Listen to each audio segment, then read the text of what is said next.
All my life I had to be patient. Like Meek Millie, I was dream chasing.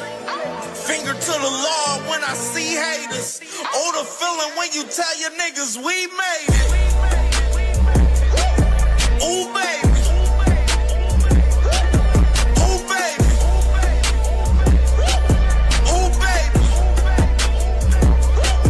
Ooh, baby. It's showtime like Kareem Lakers. I make a masterpiece seem basic. No Meek Millie, but I'm dream chasing. Took the shortcut like Anita Baker. I want the bright lights that you see in Vegas.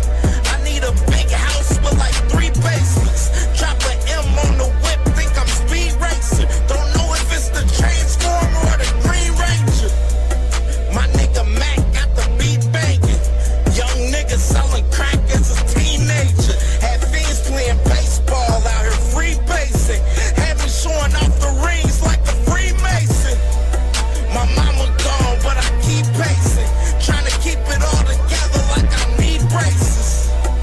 Family calling when they need favors. When I was broke, they was acting like complete strangers. All my life I had to be patient. Like Meek Millie, I was dream chasing. Finger to the law when I see haters. Oh, the feeling when you tell your niggas we made it. Ooh, baby. Ooh, baby. Ooh, baby. Ooh, baby. Rest in peace, the Nippy was the street savior.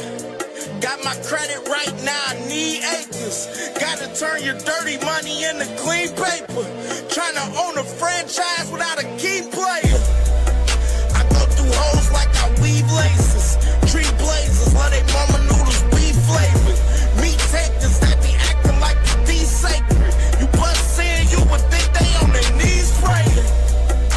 Then I slide like a screensaver. When I'm done, make some scrambled eggs, cheese, bacon. Then it's on to the next, I ain't a speed dater. Little bitch ain't gon' hear from me till weeks later. I don't see no things changing. Kids still dodging bullets like they seen Matrix. These young niggas really need saving, but OGs won't teach them that the street's dangerous.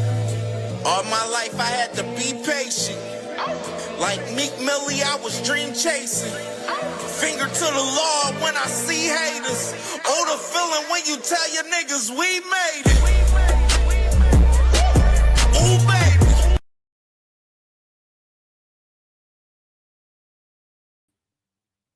Yo, what's good? What's good? What's good, man? What's poppin', man? This is another episode of Sorry But Not Sorry Boxing Talk Wednesdays, man. Y'all already know the vibes, man. CamJNetwork, man. Sorry But Not Sorry Boxing Talk, man. Live and direct, man. We here, man. We here with it, man. Y'all already know the vibes on these Wednesdays, you heard, man. Most definitely, man. So let me go and salute who all in the building, man, and we're going to get started. We got a lot to talk about today. Trust me, a lot to talk about today for sure. Salute to my boy Big Block. What's popping, my brother, man? What's popping, brother? How you doing, my guy? What's popping with you, brother? And my boy Blue, man, what's popping with you, brother? What's good, man? What's good, bro? What's good, man? Most definitely, man. We about to definitely rock out, man, for sure. And just starting off, man, before we get all the way started, you heard, let's start off with the throwback fight of the day, man. Why not, man? You already know I like to always throw a throwback fight of the day in the shows, man. Of course, man, going back in history, you know what I'm saying? So let's go ahead and start off with this throwback fight of the day. And this fight was February 25th, 1988, by the way. You know what I mean? With these two guys, man. Heavyweight banger, you heard? So, if y'all know, if you know, you know. All right. Drop the clip. He is rated number world in the world by the WBC. He is the challenger, Frank Bruno. He is the undisputed heavyweight champion of the world, Iron Mike Tyson. The undisputed heavyweight championship of the world on the line. Advantage as a lion going against the zebra. And I'd have to agree. Let's see how quick he starts. Bruno tries to keep him off. Bruno showing that he's not afraid, hanging on. Bruno's already tagged with the right hand. And there goes Bruno for the first time in the fight. Take the standing 8 count. Hey, you all right? Bruno has all the pride of England standing for him. He get tagged again by a right hand. He's trying to hang on to Mike and hit. Mike is just looking for an opportunity already. Right hand misses Frank Bruno.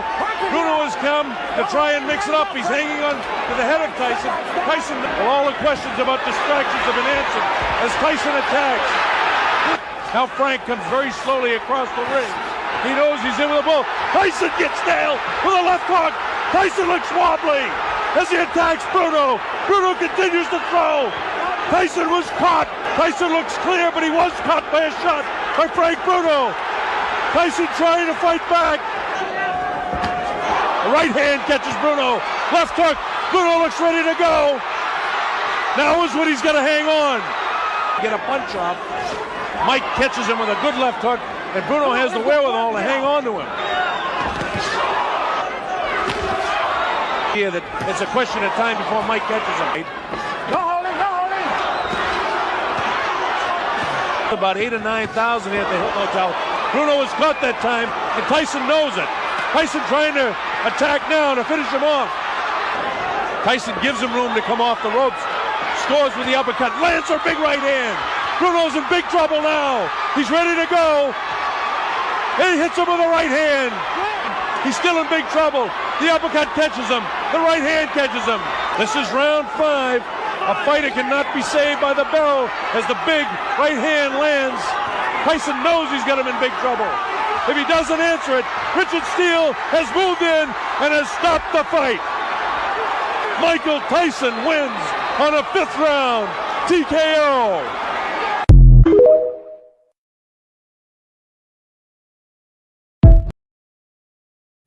Man, salute to the boy Mike Tyson, man. That was Mike Tyson versus Frank Bruno right there, man.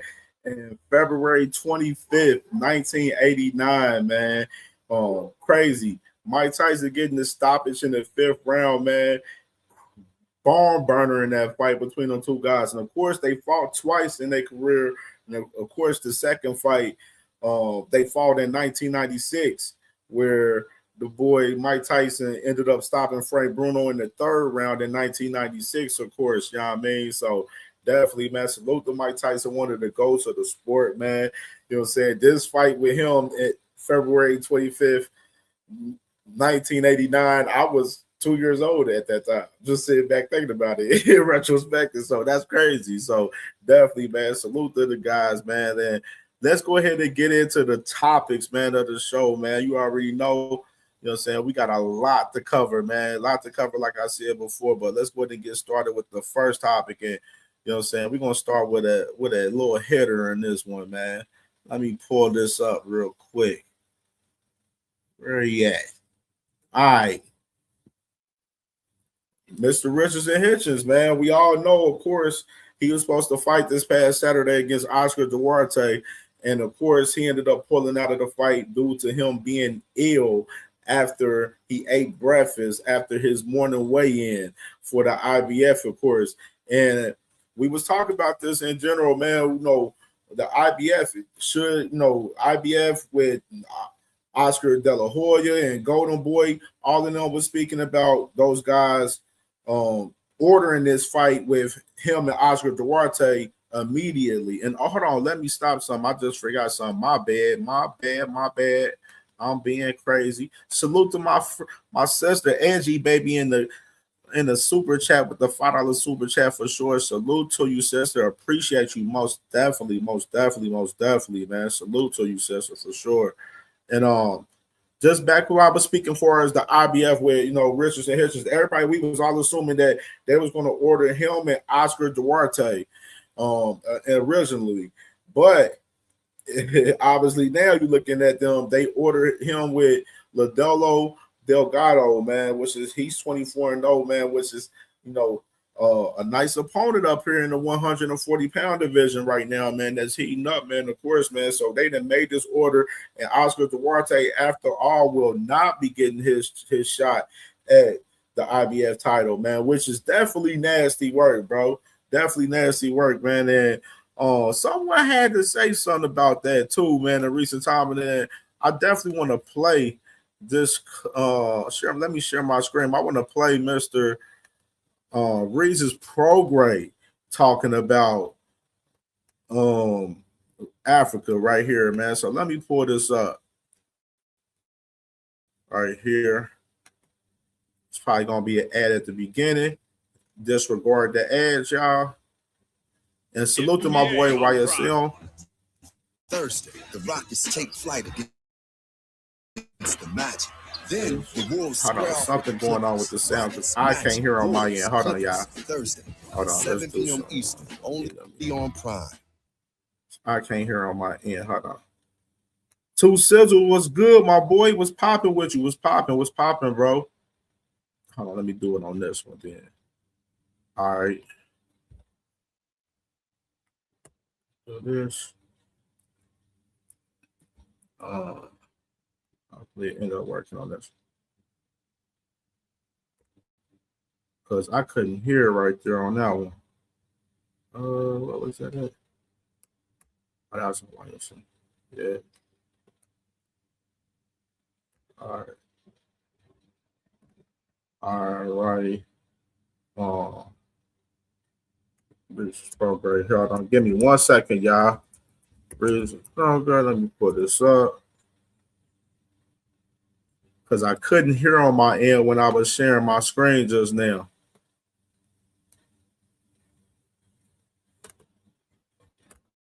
All right, that's better right here. I should be able to on it right there. All right, back. We good. Should be good. Let's share the screen.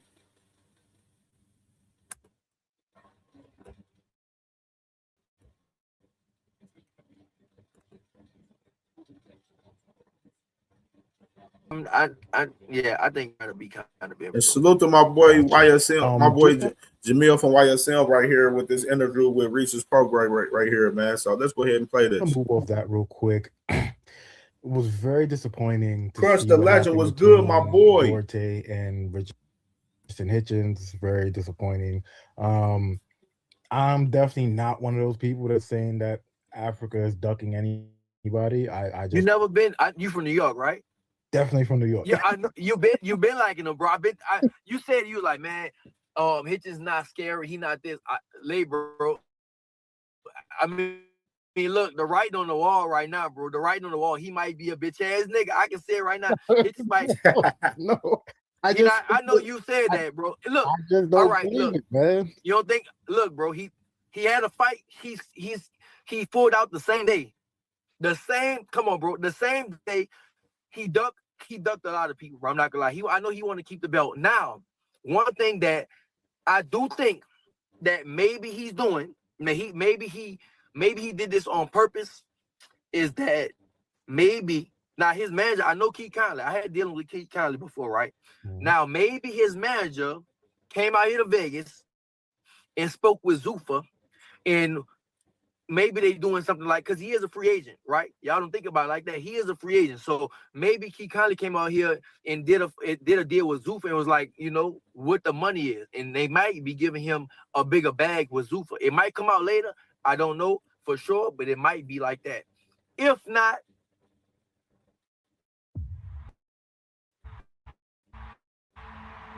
disregard the ad, my peoples. Disregard the ad. You want to know? Do that, he a bitch ass nigga. Just put like, I gotta say it, bro. He a bitch ass. You can't pull out the fight the same day, bro. You can't do that. You was at the weigh-ins. I went to the weigh-ins. I went to the press conference, bro. He was all good, bro. He was dancing and shit at the press conference. He was good, you know. And now the day of the fight, you pull out. So if he not no bitch ass nigga, then that mean he on some smart shit. That mean Keith Conley set something else up. You know what I'm saying? But if Keith Conley didn't set nothing up, and he just pulled out the fight, nah. That mean, bro, you can't pull out the fight. You could be sick, bro. It's prize fight, bro. You're gonna fight, bro. You gotta, that's what you gotta do, bro. You gotta fight. You sick, no sick, bro. You gotta fight. You know what I'm saying? I've been sick before in fights and shit like that. I fought. You know what I'm saying? It just is what it is. So you can't be ducking, bro. You can't pull out. I feel like he wanna keep that damn belt. Duarte was ready. Duarte wasn't playing with his ass. Duarte was coming, bro. So I don't know. Like I said, unless he kindly made a deal with Dana White while he out here in Vegas, then and for something bigger, maybe that's happening. But if not, you can't do it, bro. You can't do that. Well, obviously that ain't the case. Obviously, due to the fact that the IBF then ordered this man Richardson Hitchens to fight Lindolfo Delgado now. You know what I mean? So is Richardson Hitchens a bitch ass nigga? Like, that's the question right there. You know what I'm saying? Let me play Tim Bradley right here real quick talking about Africa, man, while we talking about it, man. Because he had some choice words for Mr. Richardson Hitchens as well, man. You know what I mean?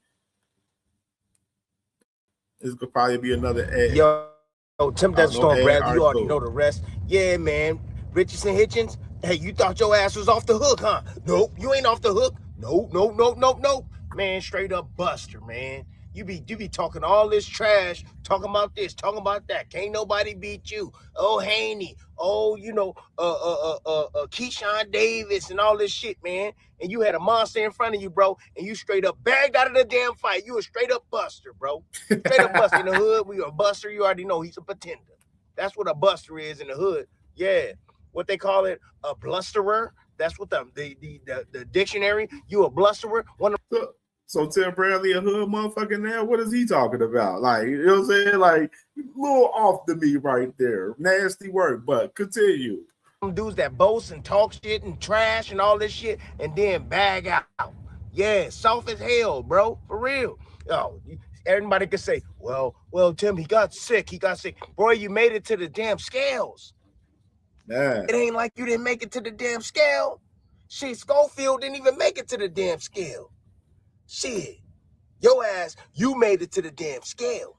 Yeah. Oh, you was on the scale. I saw your little shriveled up ass. Oh, yeah. You looked African like a motherfucker. You sure did. They call you Africa because you dark as hell, but you looked African like a motherfucker, boy. You sure did. Yes, you did. Shit, I was like, man, get that man a damn burger.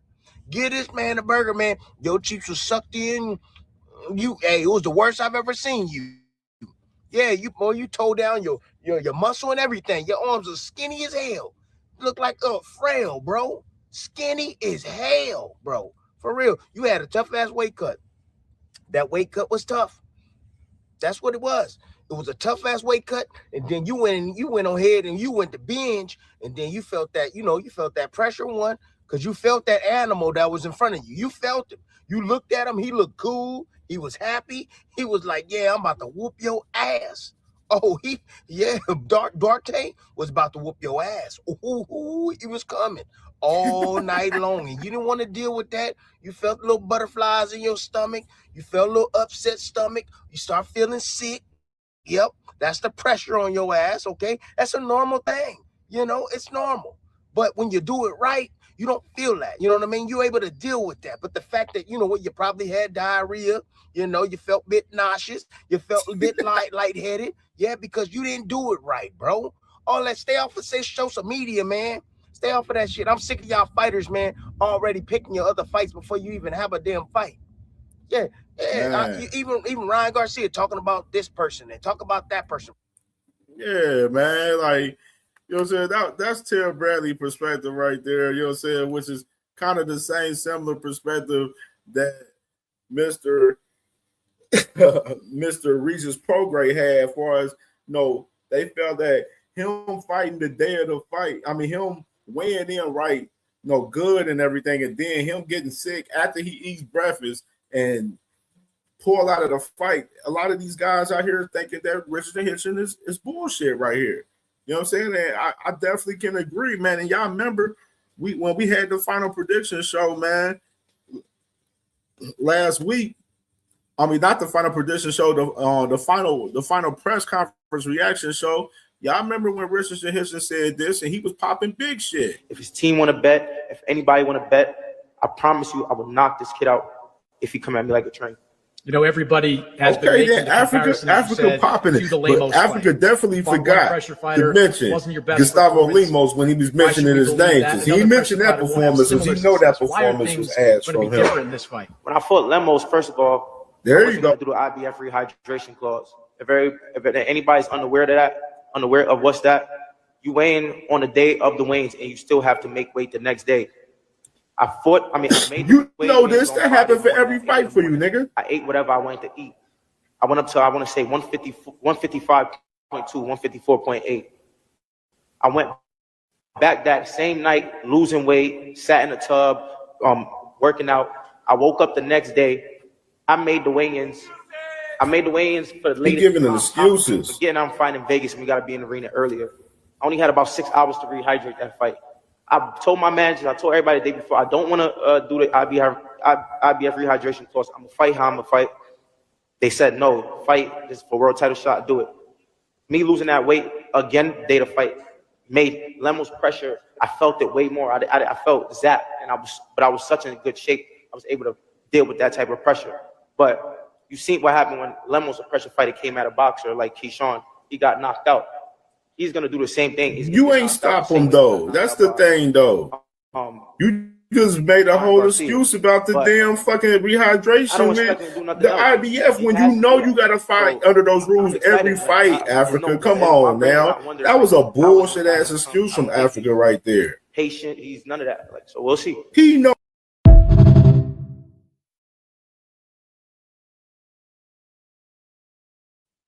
Man, all right, right there, man. Africa right there from the final press conference, popping the shit, talking about stopping Oscar Duarte, but then he was complaining about the rehydration clause with the IBF, which I said, you heard me say in that clip from the show from last week, where I was saying he knows about the IBF rule. You didn't fall under that sanctioned body, so that shouldn't be no excuse for Africa, in my opinion. You know what I'm saying? You know what you got to deal with fighting through the IBF. That's the sanctioned body that you chose, so you shouldn't have no issue with far as running through that sanctioned body flat out. You know what I mean? So it should be no excuses, man. And I felt like he definitely should have gave Oscar Duarte his shot by fighting him still. He talked about even with the Lemos fight that he had to squeeze down and make that weight, and said that he felt zapped into that fight. That's your choice, man. You guys decide that y'all want to fight at these lower weight classes that y'all not supposed to be at. You know what I'm saying? If you're supposed to be at 147, that's where the hell you need to be at, flat out. You know what I mean? That is you guys' choice. You know what I'm saying? We already know you guys are squeezing, fighting in these weight classes that y'all not supposed to be fighting at. You know what I mean? And it's obviously showing in the fights that, for us before the fight and during the fights. You know what I mean? And even after the fights. It's showing that you guys need to be fighting in y'all right natural weight classes, and this is a whole example right here. And who's to say that this man Africa, as far as this situation with Landolfo Gaffo right here, let me pull that back up. Pull it up. Who's to say that he goes through this fight, because they got 30 days to negotiate this fight and and go forward right here. You know what I'm saying? So he got 30 days to figure out what he's going to do on this situation with Delgado. You know what I'm saying? Is he going to fight this fight with Delgado and stay at 140, or he's going to decide to move up to 147? That's the question right here with Africa. You know what I'm saying? That's the real question. And that's a question that, the whole entire boxing culture right now, as far as Africa, is definitely one to know. You know what I mean? Flat out. Flat out, man. You know what I mean? Hold on, let me see some of these comments in here for the show. Yeah, bro, all right, so we're going to talk about it. My boy, Thrill Hill, what's good, brother? What's popping with my dog, Thrill Hill, man? What's good, bro? YouTube is doing some janky shit right now, bro, where I put a comment in my own chat starting off in the show, and I didn't even see the comment. And then even when I was on some of my other guys' channels, like D1 and Deem and Knockout and Jag Queen and 2 Cents, like I'll be on their channels the last couple of days to where I type in something and all of my comments won't go through in their chats, and even with my chat right now. And I'm not even seeing everybody's comments in the chat right now, which is some real janky ass shit going on YouTube. I don't know what is going on with this shit, but they really got to get this shit together, man. They really do. Like, this shit is irritating because it's really affecting all of us as content creators with this shit right now. You know what I mean? Like, this is some real janky ass shit going on that's going on YouTube right now. And it's going on not just myself, with everybody, with D1, Dean, 2 Cents, Jag Queen Boxing, Knockout Boxing, all of us. You know what I mean? Like, it's some real weird ass shit going on. Like, I don't know what it is, though, but they really need to get this shit together, dog, for real. Salute to my brother D1. Make sure y'all subscribe to my brother Angry White Man Boxing Podcast, man, for sure, brother. Man, shit crazy, bro. Like, it really is. And definitely salute to my brother Crush. Make sure y'all subscribe to my brother Crush the Legend, man, as well, man. So subscribe to my family, man, out here. You heard? T Hill was good, my brother, man. Was good, bro. Was popping, man. For sure.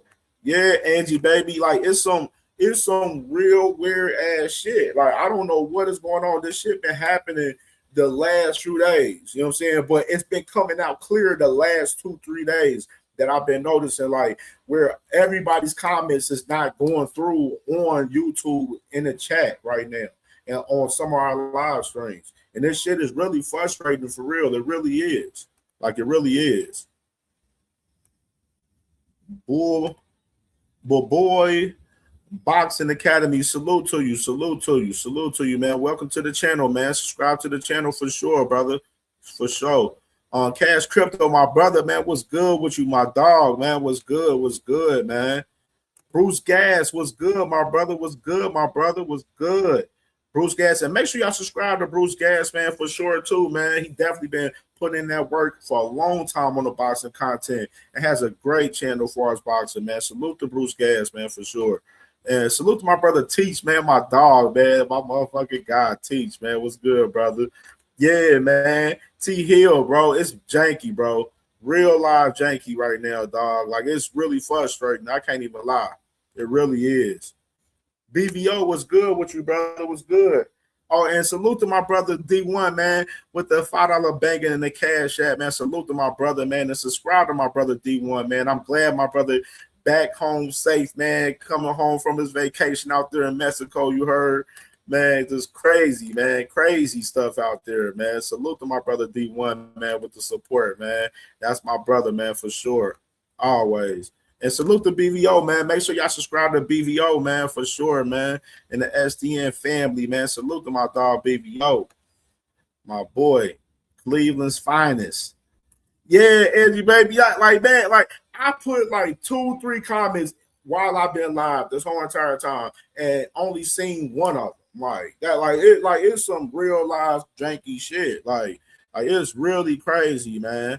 Really crazy. Like, so all right, man. So let's go and get into this next topic, man, which is some of these are some quick hitter topics that I'm gonna go through real quick before we get into some of these main topics. We got a lot to talk about today, man, that we're gonna break down on this show for sure, man.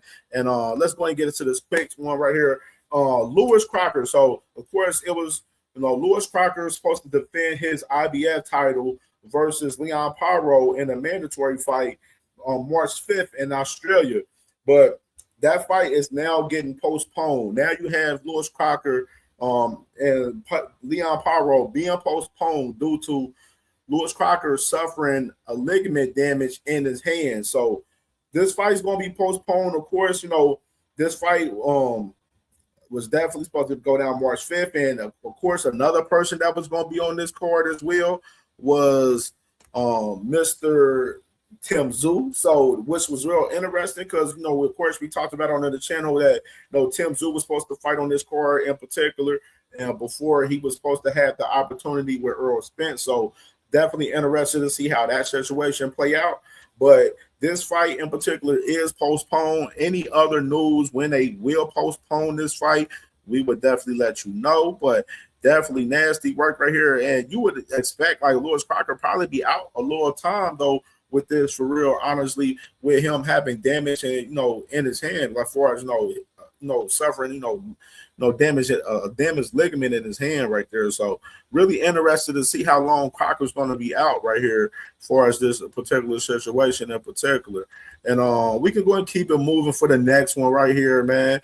So we got just announced the other day, man, Carlos Adames, man, versus Ammo Williams. Of course, these two guys was supposed to fight on the Shakur Stevenson and Teofimo Lopez card, but Carlos Adames, he became ill the day before, you know what I'm saying, leading for the weigh-in and everything, man, where they ended up postponing this fight, and they ended up postponing it March 21st, which this card would be in Orlando, Florida, right here in particular with these guys. And they already putting guys on the undercard. If y'all familiar with the heavyweight Terramona, that's with Matchroom Boxing. He's going to be on the card. Amari Jones from Orlando, Florida. You know what I'm saying? The young prospect that's definitely big time out that way. He's going to be on the card as well, man. So they're already building the undercard for this card. And this is a card that's going to be thrown by Matchroom Boxing. You know what I mean? So March 21st, we will see the rematch of Carlos Adames versus Emma Williams. Now, one thing I do got to say, I'm questioning Adames with this whole weight situation with 160, man, because I spoke about this before, man. Like, Carlos Adames was talking about moving up to 168, but obviously he ended up staying down to 160 to defend his title versus Emma Williams. You know what I mean? But obviously they didn't fight. So I'm interested into this fight. Will Adames be good with his weight going into this fight with Emma Williams? That's my whole entire question with Carlos Adames. Do I believe Carlos Adames beats Emma Williams? Yes, I do. I mean, if you looked at Emma Williams in that fight that he did have on that card with that one guy, he couldn't even get the guy out of there, man. You know what I'm saying? Like, and I told people, I like Emma Williams, but I don't see nothing really special about him that spark out to me. But you know what I'm saying? It is good that he is getting his crack at this title with Carlos Adames in general, man. So salute to these two guys, man, for sure. We'll see these guys fighting in March 21st, man. It's definitely heating up in boxing, man. There's a lot of fights. That's why I said people be talking about boxing dead, but it's a lot of fights being made, brother. A lot of fights, brother, for real. You know what I mean? So definitely salute to these two guys, man, for sure, man. And all right, let's go ahead and get into this one right here, man, because a lot of the other topics is going to be some banger topics right here. So starting off with the first one, man, obviously, we know the news right here with September 19th, man. Floyd Mayweather, Manny Pacquiao getting it cracking, man, at the Sphere in Las Vegas, man, live on Netflix, September 19th right here, man, which is it's been a lot of conversations about this fight in general. I told people, I was like, bro, we're going to see Floyd Mayweather fight Manny Pacquiao, man, after Floyd has his fight with Mike Tyson. Of course, there's been rumors where, Floyd fight Mike Tyson. They announced that, not 100%, but they lightly announced that, Floyd and Mike Tyson was going to fight in April in Congo out there in Africa. You know what I'm saying? So, I mean, that's an exhibition fight. And then, of course, Floyd said that he's unretiring. And obviously, I was like, man, it's only right that Manny Pacquiao, he got an exhibition, even though they haven't 100% announced his exhibition as well. You know what I'm saying? It's only right with both these guys that they both have exhibitions. They both meet up and fight each other, man. And Manny Pacquiao, of course, after the Mario Barrios fight, he was saying that he want that rematch with Floyd Mayweather, man. And then, people was announcing that, Netflix was interested in this fight. And, you know what I'm saying? They ended up getting this fight locked in, man, with these two guys, man. Of course, it's a lot of, hoopla and rumors for us, both of these guys' financial, situations in particular and everything, and thinking that both of these guys, coming back into boxing, they came back into boxing due to them needing the money, you know what I mean, which is, very interesting conversation. I want to actually share my screen because I do want to share this with Mr. From the guys from Nightcap real quick, man. So let me go ahead and pull this up real quick. So let me know how y'all feel, in the comments about Floyd Mayweather and Manny Pacquiao coming back, into the sport, man. Let me know in the comments, man. Me personally, I mean, I'm not surprised, but at the same time, like, it's putting a lot of eyes on the sport. And I'm seeing a lot of people that's like around, like, like just simply casuals in general, where they're literally, saying they can't wait to see this fight. And then, you see a lot of the younger generation as well where the younger generation is looking at the fight like, they're excited to see the fight because, they didn't see these guys for real from, their first fight in that era, you know what I mean? And of course, they know history of, these two guys' names in general, you know what I mean? So, like, it's definitely interesting from different perspectives for sure. You know what I mean? For sure. And let me try to find this. I'm trying to find this video real quick.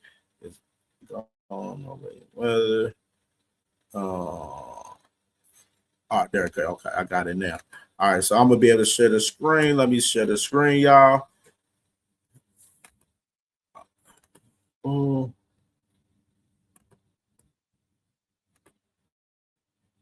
And I want y'all to hear this take from the perspectives of the guys from Nightcap, from Shannon Sharp and Ocho. Wanna buy your way? Wanna pre-qualify? Hello, it's your favorite sports thunk here. Don't forget to hit that subscribe button to join the fastest growing community on YouTube. While Manny just fought 7 months ago against Mario Barrios. I told you. He thought he won the fight. Ocho, I told you. My only thing is, Ocho, Floyd has been able to hang his hat on that 0.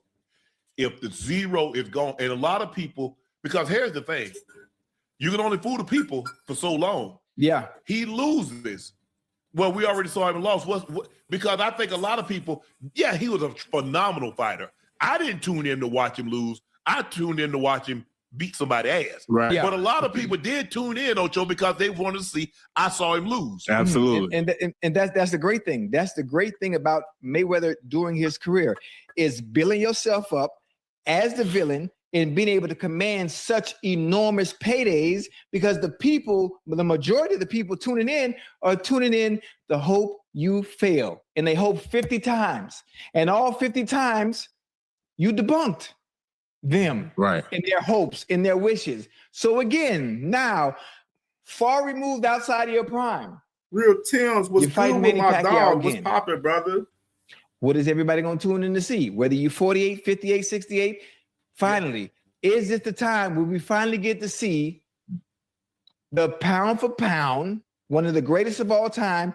Do we finally get to see that asterisk where he gets the loss finally? Everybody going to tune in to see. Is that the Sphere? Yeah. That's gonna be nice. Have you ever been to the Sphere? Have you been there yet, Ocho?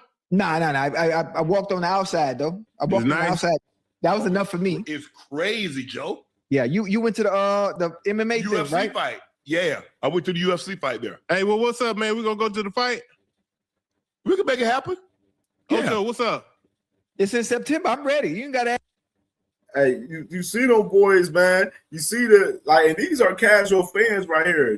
They want to go see the fight, man. What's I'm saying, and I'm seeing a lot of people all over on Facebook, Instagram, Twitter. You know what I'm saying? Just those simple guys that don't really talk boxing. Just they talk other sports. Where when they talk in the boxing and they hear Floyd Mayweather's coming back, people's excited about Floyd Mayweather coming back for real. And you see Ocho Cinco right here, he's real excited about him coming back in the sport right here, which is real interesting just to see from the casual fan, the casual fans of boxing, that they're excited for this fight happening September 19th. Ask me twice. I get my outfit together now.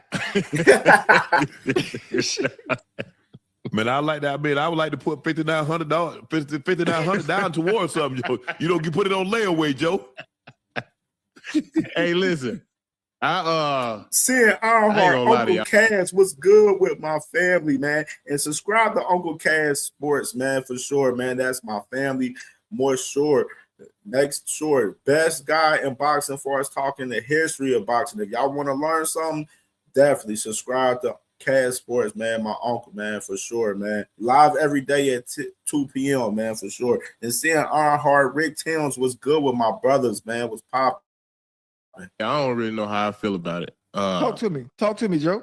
I'm a huge fan of Floyd and Pacquiao. Yeah. I don't think Floyd gonna get in that ring unless he knows that he can be somewhat Uncle Ocho of what he's been. But when you ain't boxing a while, man, this ain't everything is repetition, reps. Like it's different, man. It's different. Hey, Joe. What's up? Hey, Joe and Unc, I think we have to realize, we have to understand, and for those in the chat that are watching, now we know we talk about a Floyd Mayweather retiring, but we have to understand this is the same Floyd Mayweather that stays active even when he's not fighting. He's always in the gym. He's still always training. So even if Floyd Mayweather of old is still a shell of himself, even at 48 years old, a shell of himself, Floyd Mayweather is still better than most based on who he once was. You see, you look based at on in the who he face. once was, even if he's not the Floyd Mayweather in his prime. Hey, salute to my brother Robert Elmore in the building, man. What's good with my brother, man? Salute to my dog, man. And everybody, man, y'all ain't hit the like button. Hit the like button. Hit the hype button, man. Cash App is open, man. $ CamJNetwork, man. Support the channel, man. And the super chat, man. Let's get this goal to 5 in the super chat for sure, man. Any amount of support that y'all want to donate, man, to the channel to support the channel is well appreciated, man, for sure, man. We working. We got a lot on this show that we covering for sure, man. This is just the start of it. Let's get it cracking. And that's okay. Even if his spidey senses aren't the same as they used to be, he can still do one thing. He can still box. He can still fight. He can still protect himself. He still has defense. He might be a millisecond slower, but still. But you talk know, to me. A millisecond slower.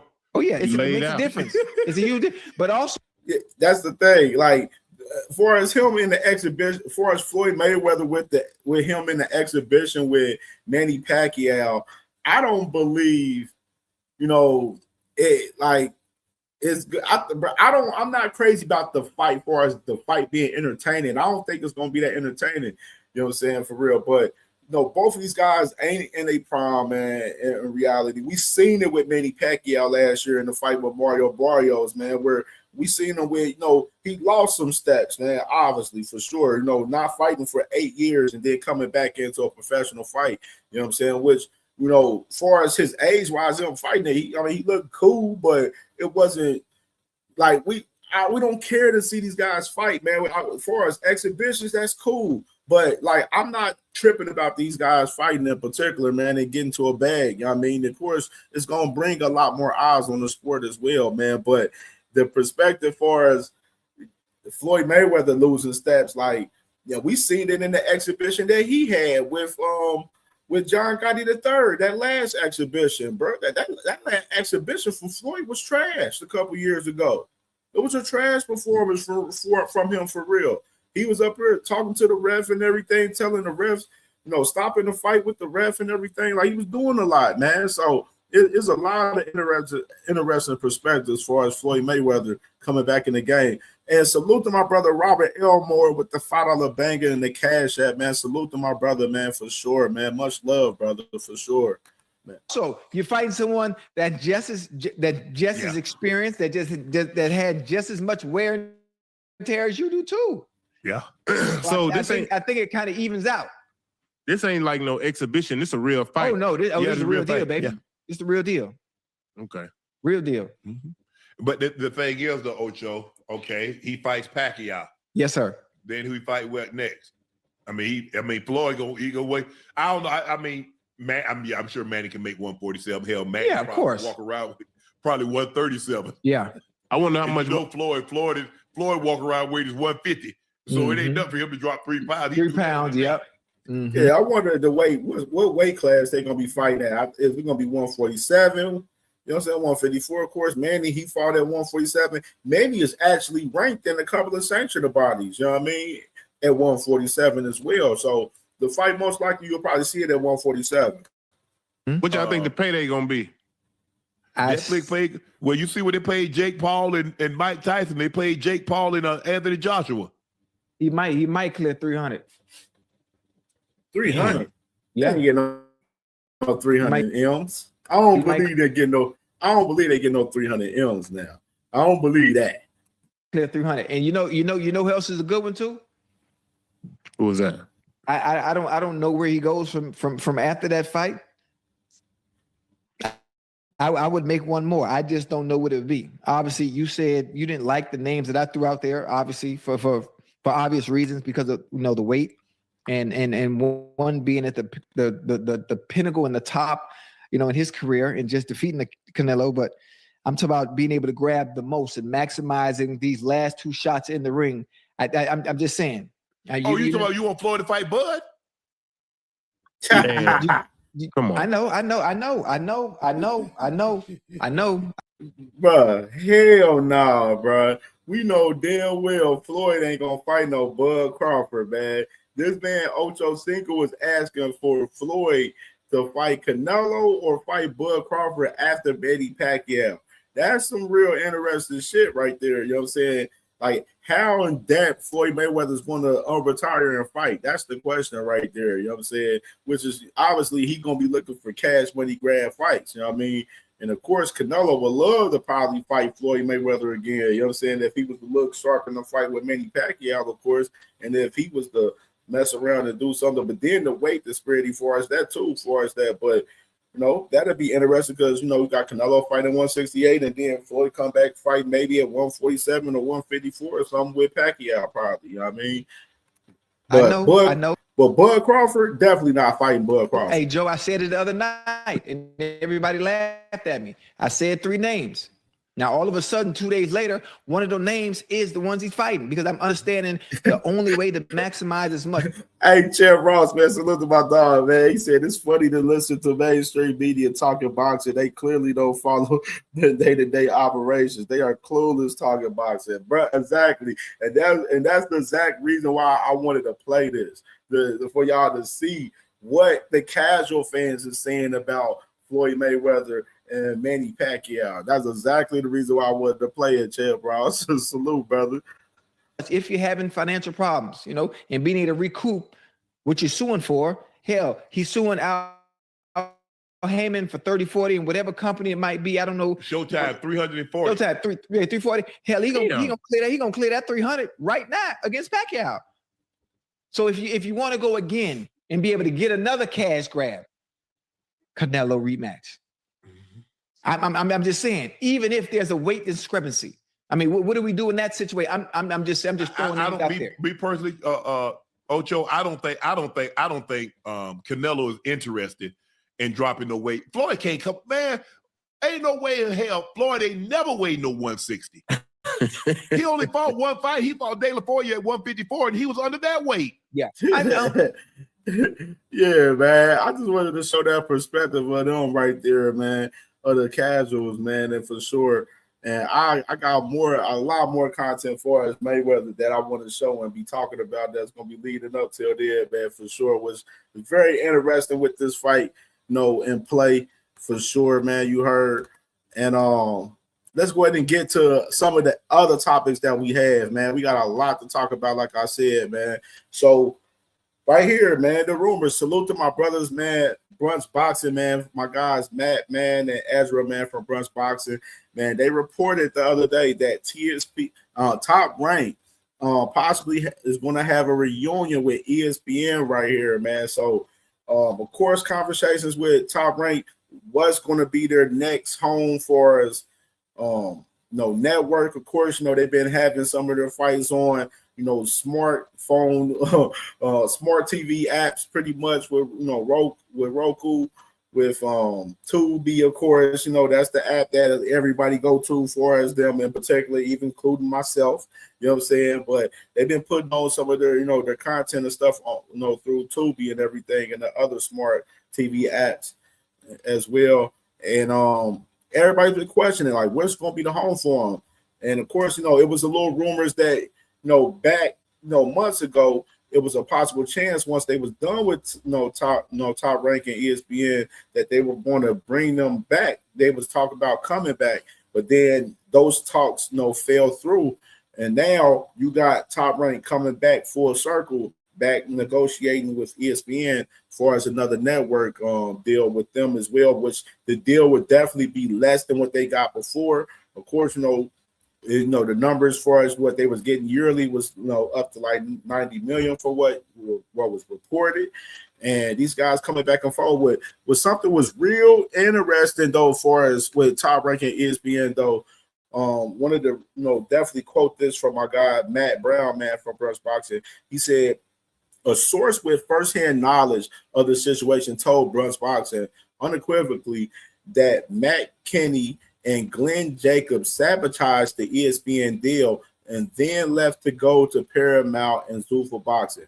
Whether the claim is accurate or not, the landscape has clearly shifted. With those executives no longer at ESPN, conversations between the network and Top Rank have resumed in earnest. For now, both companies appear to recognize the value they once had. So, of course, great report right here from my guy Matt from Brush Boxing. Salute to my brother, man, for sure.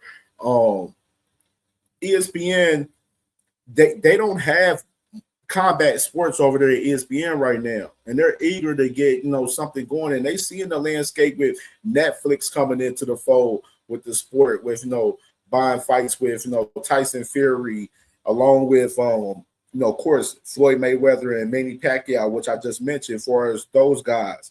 And then you see, of course, what Zuffa Boxing is doing with Paramount Plus, and you see what some of the other platforms for us, Queensberry and Matchroom, what they're doing with the Zone. And then of course Golden Boy, they're kind of in between right now, trying to negotiate their deal back with the Zone and re-up with them. And of course they got a situation with Swerve TV, LA based company, for as similar to like Tubi in particular, for our smart TV acts, for as Golden Boy in particular. And of course PBC, they're standing strong over there with Amazon Prime over there right now. So of course, a lot of conversation for the American companies in general was, for us, what should the American companies do? Should some of the companies like Golden Boy and Top Rank and PBC, should they join forces and get together under one banner, which is a lot of people been having that conversation in particular,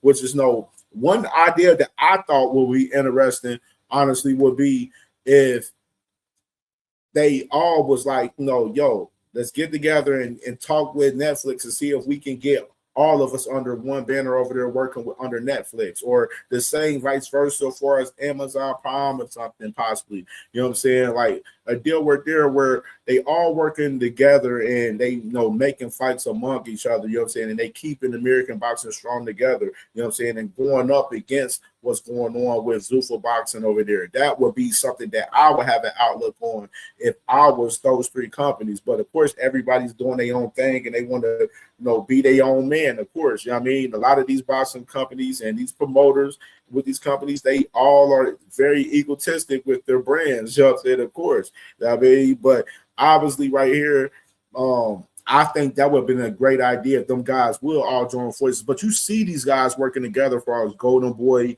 and Top Rank and PBC, with mixing up some of the fights that they had, of course, that you've seen from the card with Pitbull Cruz and Lamont Roach, where you've seen some guys from Top Rank fighting PBC fighters. And then you've seen it, this past weekend where you've seen some PBC fighters fighting Golden Boy. And then you're going to see it the same way with Zerto and Ramirez coming up May 2nd, where you're going to see PBC guys fight Golden Boy guys on that card as well. You know what I mean? And even along with March 28th for Thurman and Fedor, as far as that card, man, where you're seeing a little mix with Top Rank and PBC and Golden Boy on that card as well a little bit, man. So definitely you see these companies working together. And one interesting thing about ESPN with Top Rank going back too, because it was two guys that was working with Top Rank, and those guys ended up moving with with Zuffa Boxing right here. And it's funny, my guy Ezra from Brush Boxing, he went on Gronk right here on Twitter, and then he reposted this saying, Matt Kenny, former ESPN VP of Program and Acquisitions, and Glenn Jacobs, former ESPN VP of Production, MMA Liaison, they joined CBS Sports / Paramount in similar roles ahead of USC's 2026 deal there. Brush Boxing sources say they helped erode TSPN Top Rank's ESPN partnership while still at ESPN right there. So salute to my guys from Brush Boxing on this report right here. Top Rank, ESPN. We'll see if it happens. I think it'll be a good deal for us ESPN getting having boxing back on there, because they want to have some type of combat sports on their platform especially with, UFC messing with Paramount Plus as well, you know what I'm saying? Because they was with them. And then, of course, the two guys that I just mentioned, those guys helped negotiate their deals as far as ESPN and then going over to Paramount Plus, you know what I mean? So real interesting story, you know what I'm saying, as far as those guys, man, for sure, as far as ESPN and them, man, for sure. My boy Robert Elmore, he said, I think everyone is waiting to see the U.S. Senate does with the Ali Act before they make a move. Yeah, facts plus tax. Yeah, Blue, it's been a lot going on as far as, bro, the chat, as far as not being able to see everybody comments. I don't know why YouTube been doing this, but we're not able to see everybody comments for some reason right now, bro, which it's been real live weird lately, bro. Real live weird for all of us on all of our platforms for sure. And make sure y'all smash the like button, man. Smash the like button for sure, man. We about to get into what's going on with Zuffa right here, man. With Zuffa Boxing, of course, they ended up putting out their list. There's assigned athletes for Zuffa Boxing right here. So this is the full list. I'm not about to read all of these names on this list, but these are the guys that they have on on their list as far as signed athletes under Zuffa Boxing. And of course, key names, of course, is Ja Obatai. Of course, they pushing Colin Wash pretty much heavy. Guys like Jaleel Hackett, my guy out there from the DMV area. Of course, we seen Rayo Valenzuela. We see him fight a couple weeks ago. Of course, in recent time, Conor Ben, which is we're gonna have a conversation about that as well shortly as well. And of course, the recent signing of Zuffa Boxing right here is Mr. Shane Mosley Jr. right here. So Shane Mosley Jr., he was a free agent in particular. I know he was fighting with Golden Boy for some time, and he was a free agent in recent time. And so I'm not surprised with Shane Mosley signing with Zuffa Boxing. And then of course, we just seen Shane Mosley fight Jesus Ramos, where he did go all 12 rounds with him, but he lost that fight clearly. You know what I'm saying? Jesus Ramos, I was pissed off because Jesus wasn't able to get him out of there, because I felt he should have got him out of there. But Shane Mosley fought a good ass fight. It was actually a good fight though, when you sit back and think about that fight though. It was really a good fight. But Shane Mosley with Zuffa Boxing, the people talking about, for as Shane Mosley, I see that comment right there, Blue. I see when you said what up, everyone right there, Blue. But as other comments I'm not seeing though. That's the problem too with shit, bro. Like it's wild right now. But with Shane Mosley, him signing the Zuffa, does it move the needle? No, it don't move the needle for me. You know what I'm saying? Like it may move the needle for a lot of people, but you do gotta admit though, these guys is putting in some work right now, man. Of course, man. Of course, they had the rumor with Andy Ruiz, you know what I'm saying? Which is we don't even see Andy Ruiz is not on this list. Hold on, let me pull the banner down real quick. Andy Ruiz is not on this list in particular, but I heard that he's still negotiating his deal with them. So we definitely we will be interested in it as well, man, for sure. And let me go ahead and do something right here. That was today. I missed it. Damn. I can see you D1 right there. So other news right here for our Zuffa. I know a lot of people was talking about Zuffa Boxing as far as Alexander Usyk signing with Zuffa Boxing. And of course, the manager for Alexander Usyk, he comes out and he says, let me pull the banner down real quick again. Just thinking about it.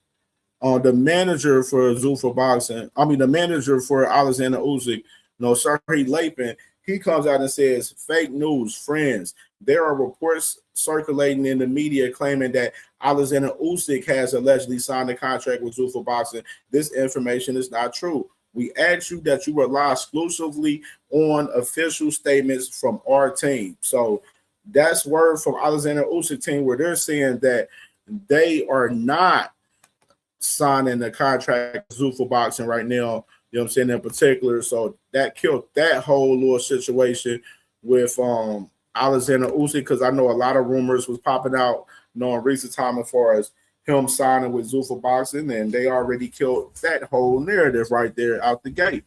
And more news on Zuffa Boxing as well.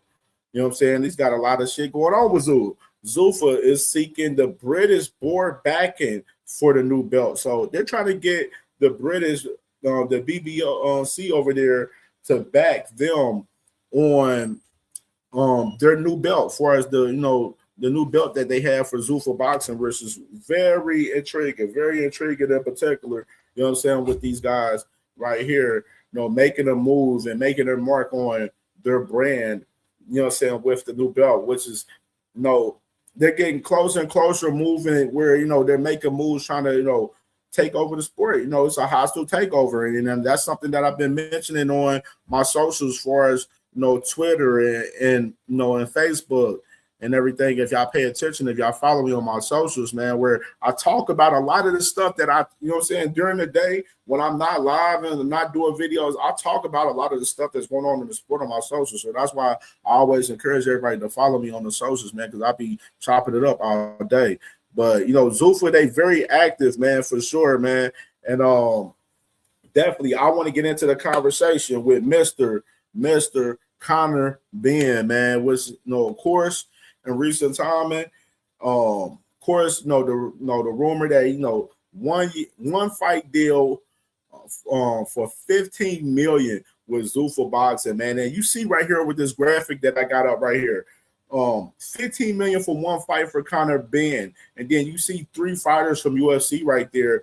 Talk about in 2025, 3 fighters, $15 million total between 3 fighters from UFC right there, which is real interesting and retrospective with these guys in particular right here.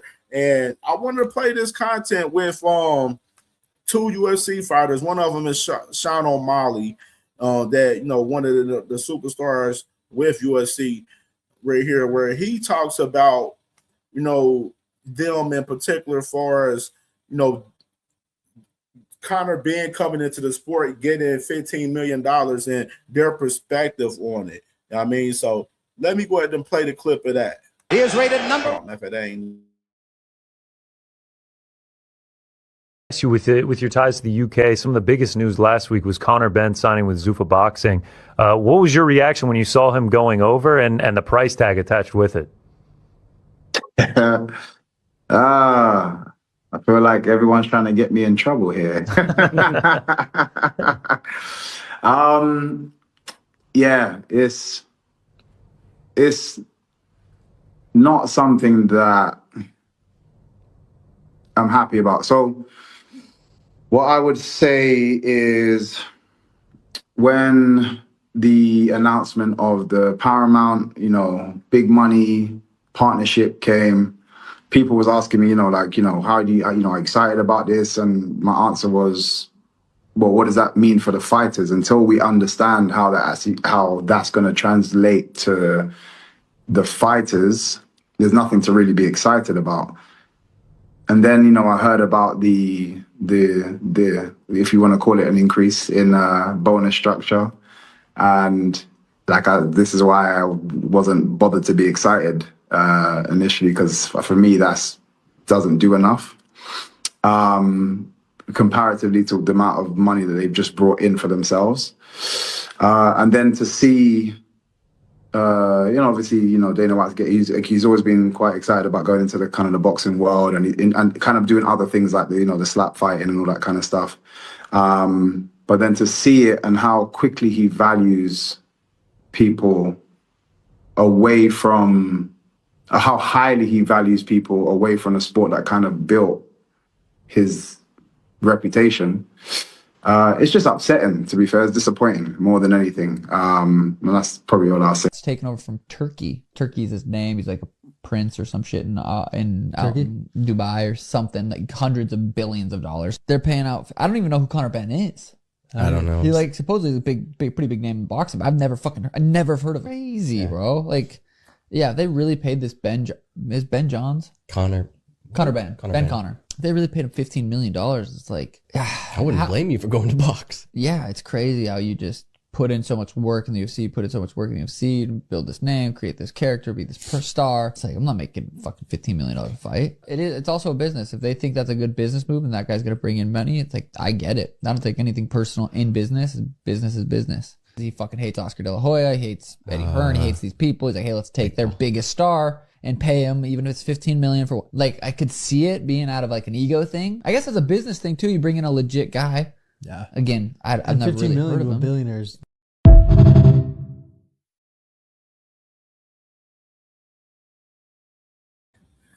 Very intriguing right there, man, from the UFC fighters right there, man. And salute to Sean O'Malley, man, right there as well, man. Crazy part, you notice what they said right there in that clip where they was basically saying, like, damn, they ain't making $15 million a fight. Like, they feel like it's a slap in the face of the fact that, you know, Dana White is paying Conor Ben $15 million, but, you know, over there at UFC, they feel like they getting paid peanuts over there. And I've been telling y'all guys this shit for a long time about the UFC fighters, man, as far as them not getting paid much over there, man. So they looking at it. And, you know, me personally, as far as, you know, Conor Ben, you know, in particular, man, I feel like the move with Conor Ben is, and I'm about to play the video of Conor Ben speaking about, you know, his signing with Zuffa as well. I feel like the moves, like you see how Zuffa's, you know, trying to get the backing of the, you know, the BBC, as far as the British board, as far as their Zuffa belt. And, you know, of course, you know, British is tied to the UK. Of course, Conor Ben signed up with the UK. I feel like it's more so, you know, them branding with the UK. Obviously, they announced that, you know, they would have Conor Ben's first fight May 31st in the UK. You know what I mean? Which is, I'm like wondering, my question is, who's the opponent? Who's going to be the opponent? You know what I mean? And before we get into that conversation right here, as far as that in particular, let me play this with Conor Ben right here. It's an offer that you'd be mentally ill to turn down. So for me, I'm blessed to be in the position I'm in. I'm happy to be in the position I'm in. It's taken my career, it's taken again yet another turn in a direction I didn't think it would turn into. But I want to maintain my relationship with Matchroom, specifically Eddie Hearn, Frank Smith. You know, so when it comes down to a decision that I need to make, whether it's easy or not, or whether it's comfortable or not, it's a decision that I had to make for me and my family. In 10 years' time, in 15 years' time, when I'm done and retired, will anybody care about me then? No. Nobody will. Right now, I'm hot property. Right now, I'm this. Right now, I'm that. In 10, 15 years' time, when my kids are 20, when it's just me and my family, sitting down somewhere quiet, is it going to matter? You know, is anyone going to care? No. Will another Conor Ben come along? Yes. Will that, you know, so ultimately I have to make the right decision for my family and everything they've done for me. I will forever be grateful, but not over my blood family.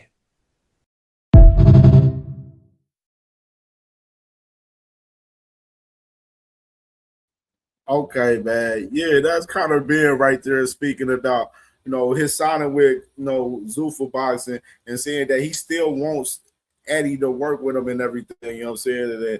And saying that, you know, he's there for his family. He got to feed his family. And let me look at the chat real quick, man, because I'm seeing some of my guys in the chat, man, talk about this real quick, man, before I go. Salute to my brother, Big Bob Gunn, man. What's popping, my brother? Was good, bro, for sure. My boy said, D1 said, Dana White going to tell these guys you don't like it. You don't fucking matter. Hey, bro. And my boy D1 said, Dana the boss. UFC don't like it. Go somewhere else and fight. That's the NFL of mixed MMA. And that's what he's trying to build in boxing, of course. Okay, for sure.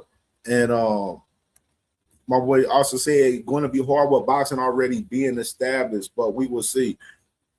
And I wanted to get to my boy, he went crazy. But I want to get my boy A-Sox that Cam, you can't tell me you believe this shit. It's obvious they are lying to get more people to sign over to Zuffa. Same shit when Turkey got here. Motherfuckers said boxers were getting 100 million and those were live.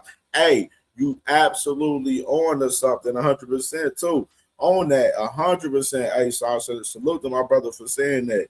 Yeah, bro, we know that as well. Where all that propaganda talk about Alexander Usyk and Fury was getting 150 million and shit. When I've been telling y'all that shit was cap as well. You know what I'm saying? But me in general, for as these UFC fighters, they've been saying this for a long time, even before Dana White, and Zuffa got into play for us pushing boxing even existed, though, for us them not getting paid that much. And you've seen the history with some of them guys coming over to boxing and shit, you know what I mean? So, like, could this be a lot of propaganda that they had Sean O'Malley, one of their stars, on their brand? Hell fucking yeah, they could be pressing the propaganda. So I'm definitely 100% with the logic of what you put right there, Ace Austin, 100% for sure, bro. Like, definitely, you can't push it past these motherfuckers, bro, in this shit, man, for sure. You know what I'm saying? They already spreading the propaganda on us that the best the Zuffa title is going to be the best title in boxing, and that the best is fighting the best at Zuffa and shit. When we're clearly seeing with some of the talent, that they have over there, that we're not seeing the best fight the best over there. We're seeing the low-level fighters, some mid-tier fighters, then prospects fight. That's all we're seeing over there. You know what I'm saying? They're pretty much in the lane of the pro box TVs. You know what I mean? So, like, it ain't really nothing crazy in particular. You know what I'm saying? Like, that's why I said I'm not that concerned about it. I know a lot of other boxing fans are concerned about that shit, but I'm not that concerned about Zuffa like that as everybody else. But I like that Zuffa's in the game, and they putting pressure on these motherfuckers next. And this is something that I told y'all that was going to be happening, though. You know what I'm saying? As far as these other promoters, you know what I'm saying? And I know my boy D1, he been strongly talking about it. Of course, my sister Jazz Queen Boxing and 2 Cents and my guy Dean and Knockout and a lot of us, we all been saying to y'all pretty much that, these other promoters, they got to get their shit up together. You better tighten the fuck up. And these are the situations that you're going to have for us. Eddie Hearn losing his man's, Conor Ben, which is a guy that, he definitely rock with for the longest, man, for sure. And, it's definitely nasty work to see in 4K that, this man definitely was sleepwalking on Conor Ben. And Eddie Hearn is a guy that always speaks about loyalty with, Matchroom Boxing and I remember him, in certain interviews where he said sometimes in some of his situations with guys like Conor Ben and Anthony Joshua, they don't even have contracts, intact for some of these guys in particular. Where, they just going off a simple handshake and loyalty, you know what I'm saying? Which is, I told a while back with Eddie Hearn being that way, I said, bro, you can't be that naive because you got people that would definitely sleep around and get one of your fighters. With Zuffa, they're trying to build shit going on. So all of these promoters should have been aware and have their shit tighten up for us, their fighters' contracts, and know if fighters' contracts is expiring and what they got going on, and being concerned with what they got going on, to know that Dana White is going to try to snatch other guys. But some of the like I said, do Conor Ben, him signing with Zuffa Boxing for one fight, does it move the sport? You know what I'm saying? They move it for us, where it's branding Zuffa in the UK, but does it actually move the sport? In my 100% eyes, I don't believe it moves the sport 100% to me. That's just my opinion. You know what I mean? Like, I see a lot of other people saying that, going crazy talking about it, but I'm not crazy about it 100%. You know what I mean? And I wanted to play this right here with Barry from the man Eddie Hearn's father, Barry Hearn, talking about Conor Ben real quick right here, and he was popping this shit real quick, man.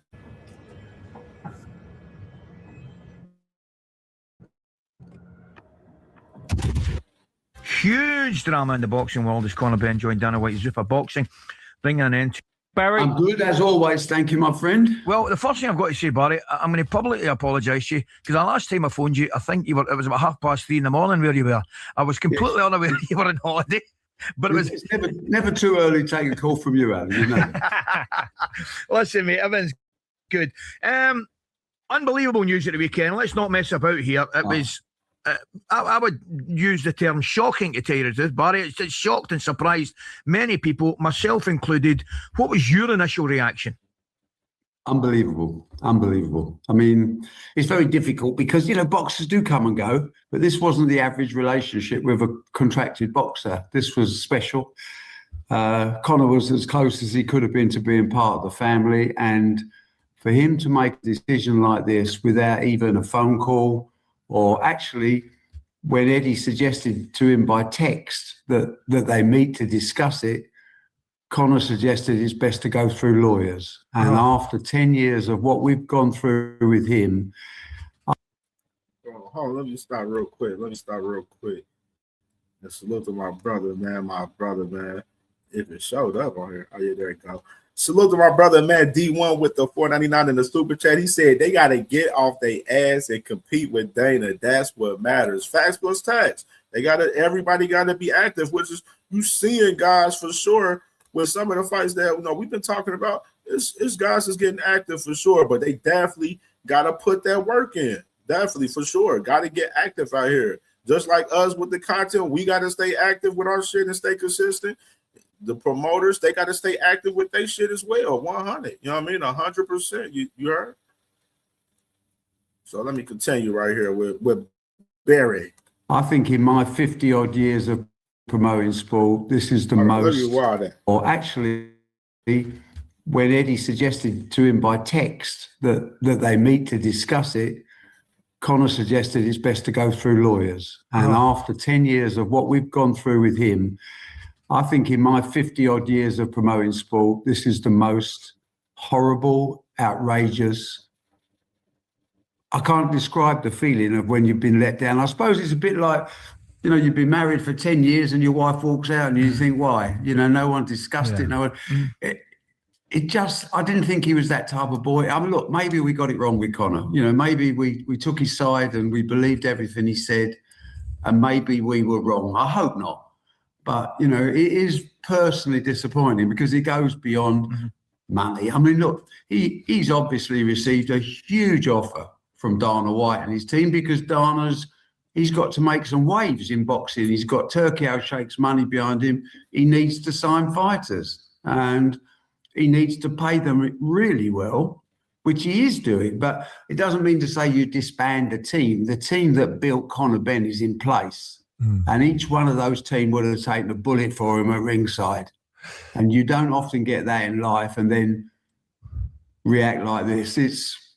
It's deeply upsetting. But Barry, I've got to ask you: would he have contacted his dad? He must have spoke to his dad. We've heard nothing from Nigel at all. I mean, Nigel. You know, he's a good man, and he would have looked at it, and he would have probably said, "Well, wait a minute." You see, Barry Hearn is definitely, you know what I'm saying, he distraught on the whole situation, you know what I'm saying?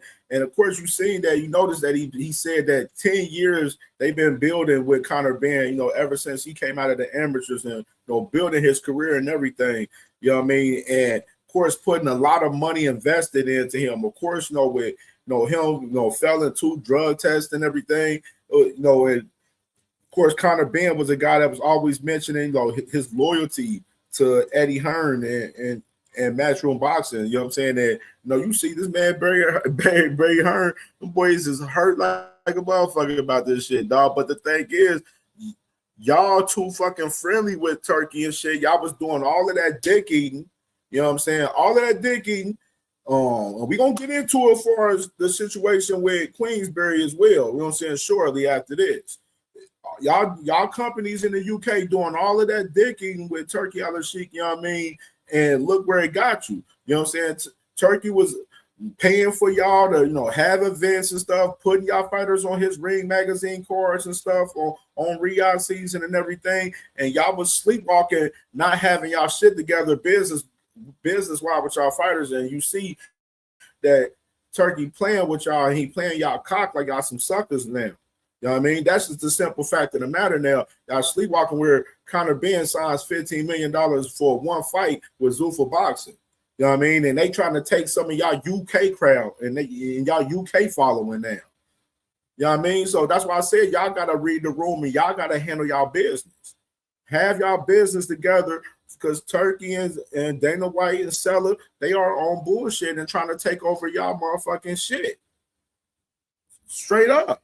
Straight the fuck up, man. Turki was on demon time. Turki was doing the same shit that Al Heyman was doing in the game. You know, overpaying for fights and fighters and everything, and building relationships with these fighters. You remember I played a clip back with Keyshawn Davis where he said when he first met Turki, Keyshawn Davis called Teofimo Lopez and was trying to get a fight with him.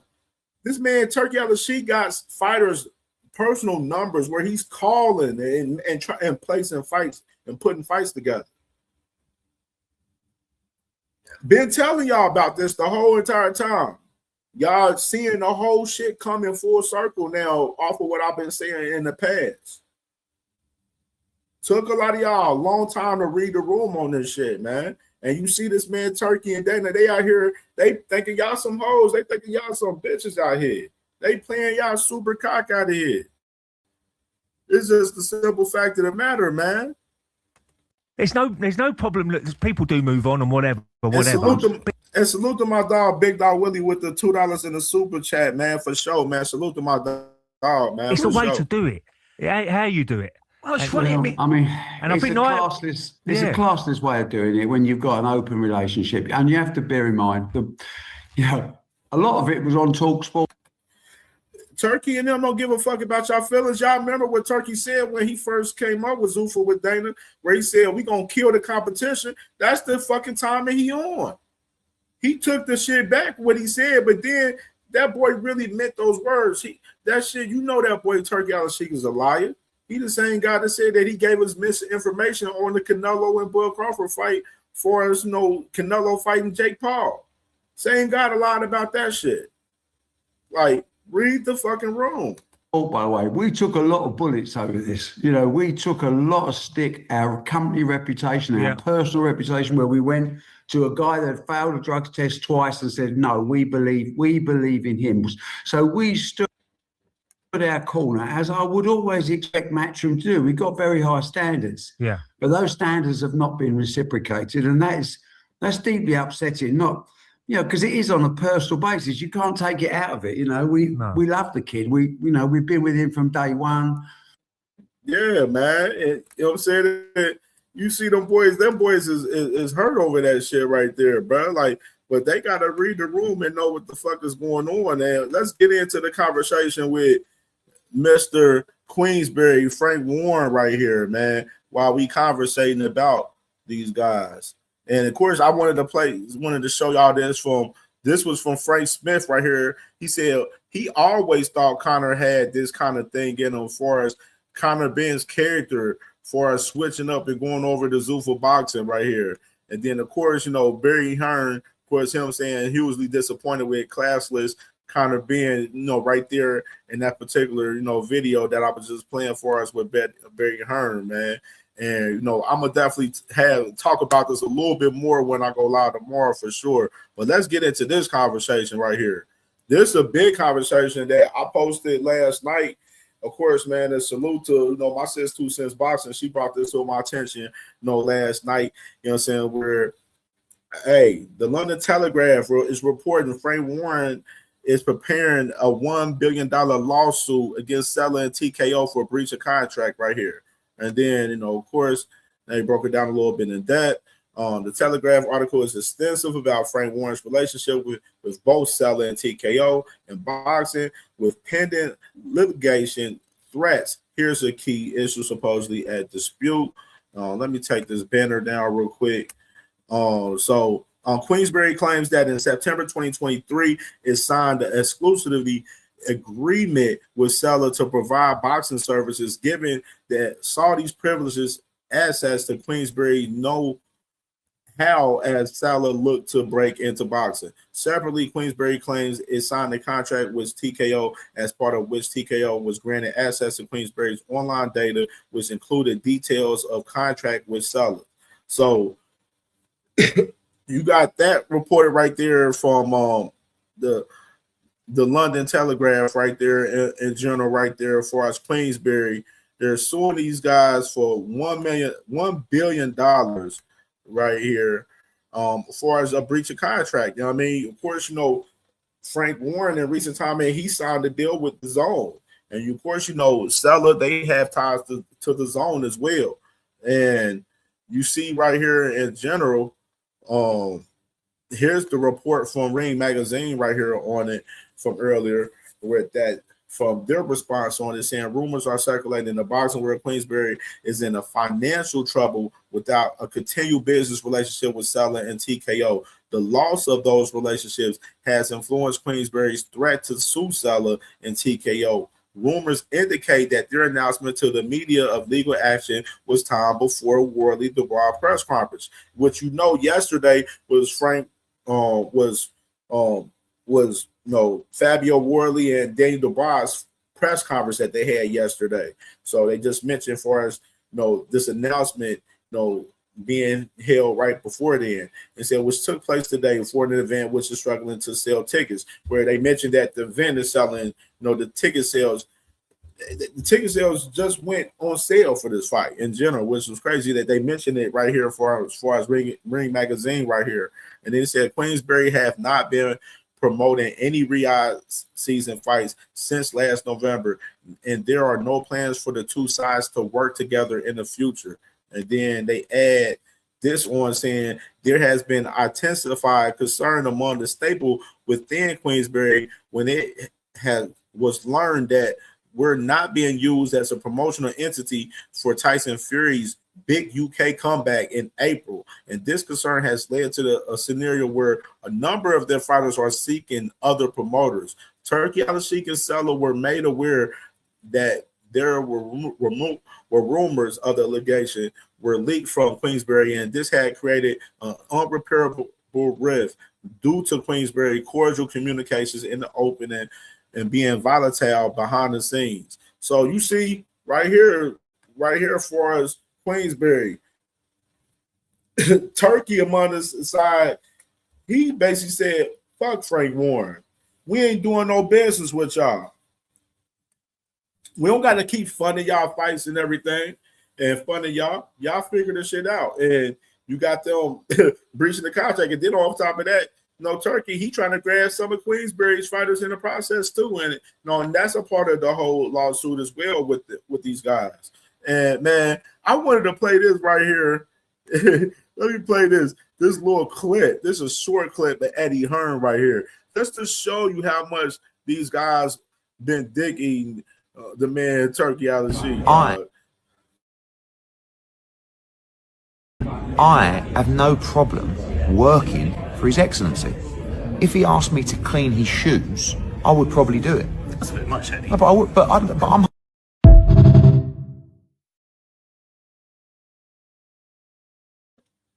That boy, I know y'all heard that, bro. I have no problem working for His Excellency. If he asked me to clean his shoes, I would probably do it. That's a bit much, Eddie. No, but I'm.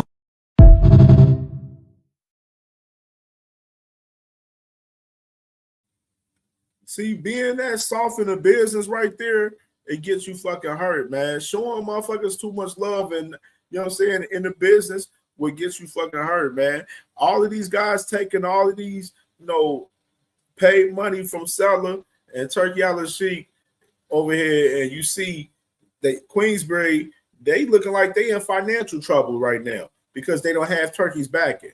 You know what I'm saying? And the crazy part, Queensberry been very active. If y'all watched them the last year at Queensberry, when they became on the Zone, they was very active with a lot of events. You know what I mean? And of course, they still got a lot of events, brewing up right now as well going into this year, because they still they deal with the Zone and stuff. But apparently, this is some nasty work right here to see right here in 4K, them suing Turki Al-Sheikh and Seller for $1 billion right here, bro. They're preparing to do that, which is crazy work, bro. Crazy work in particular, man.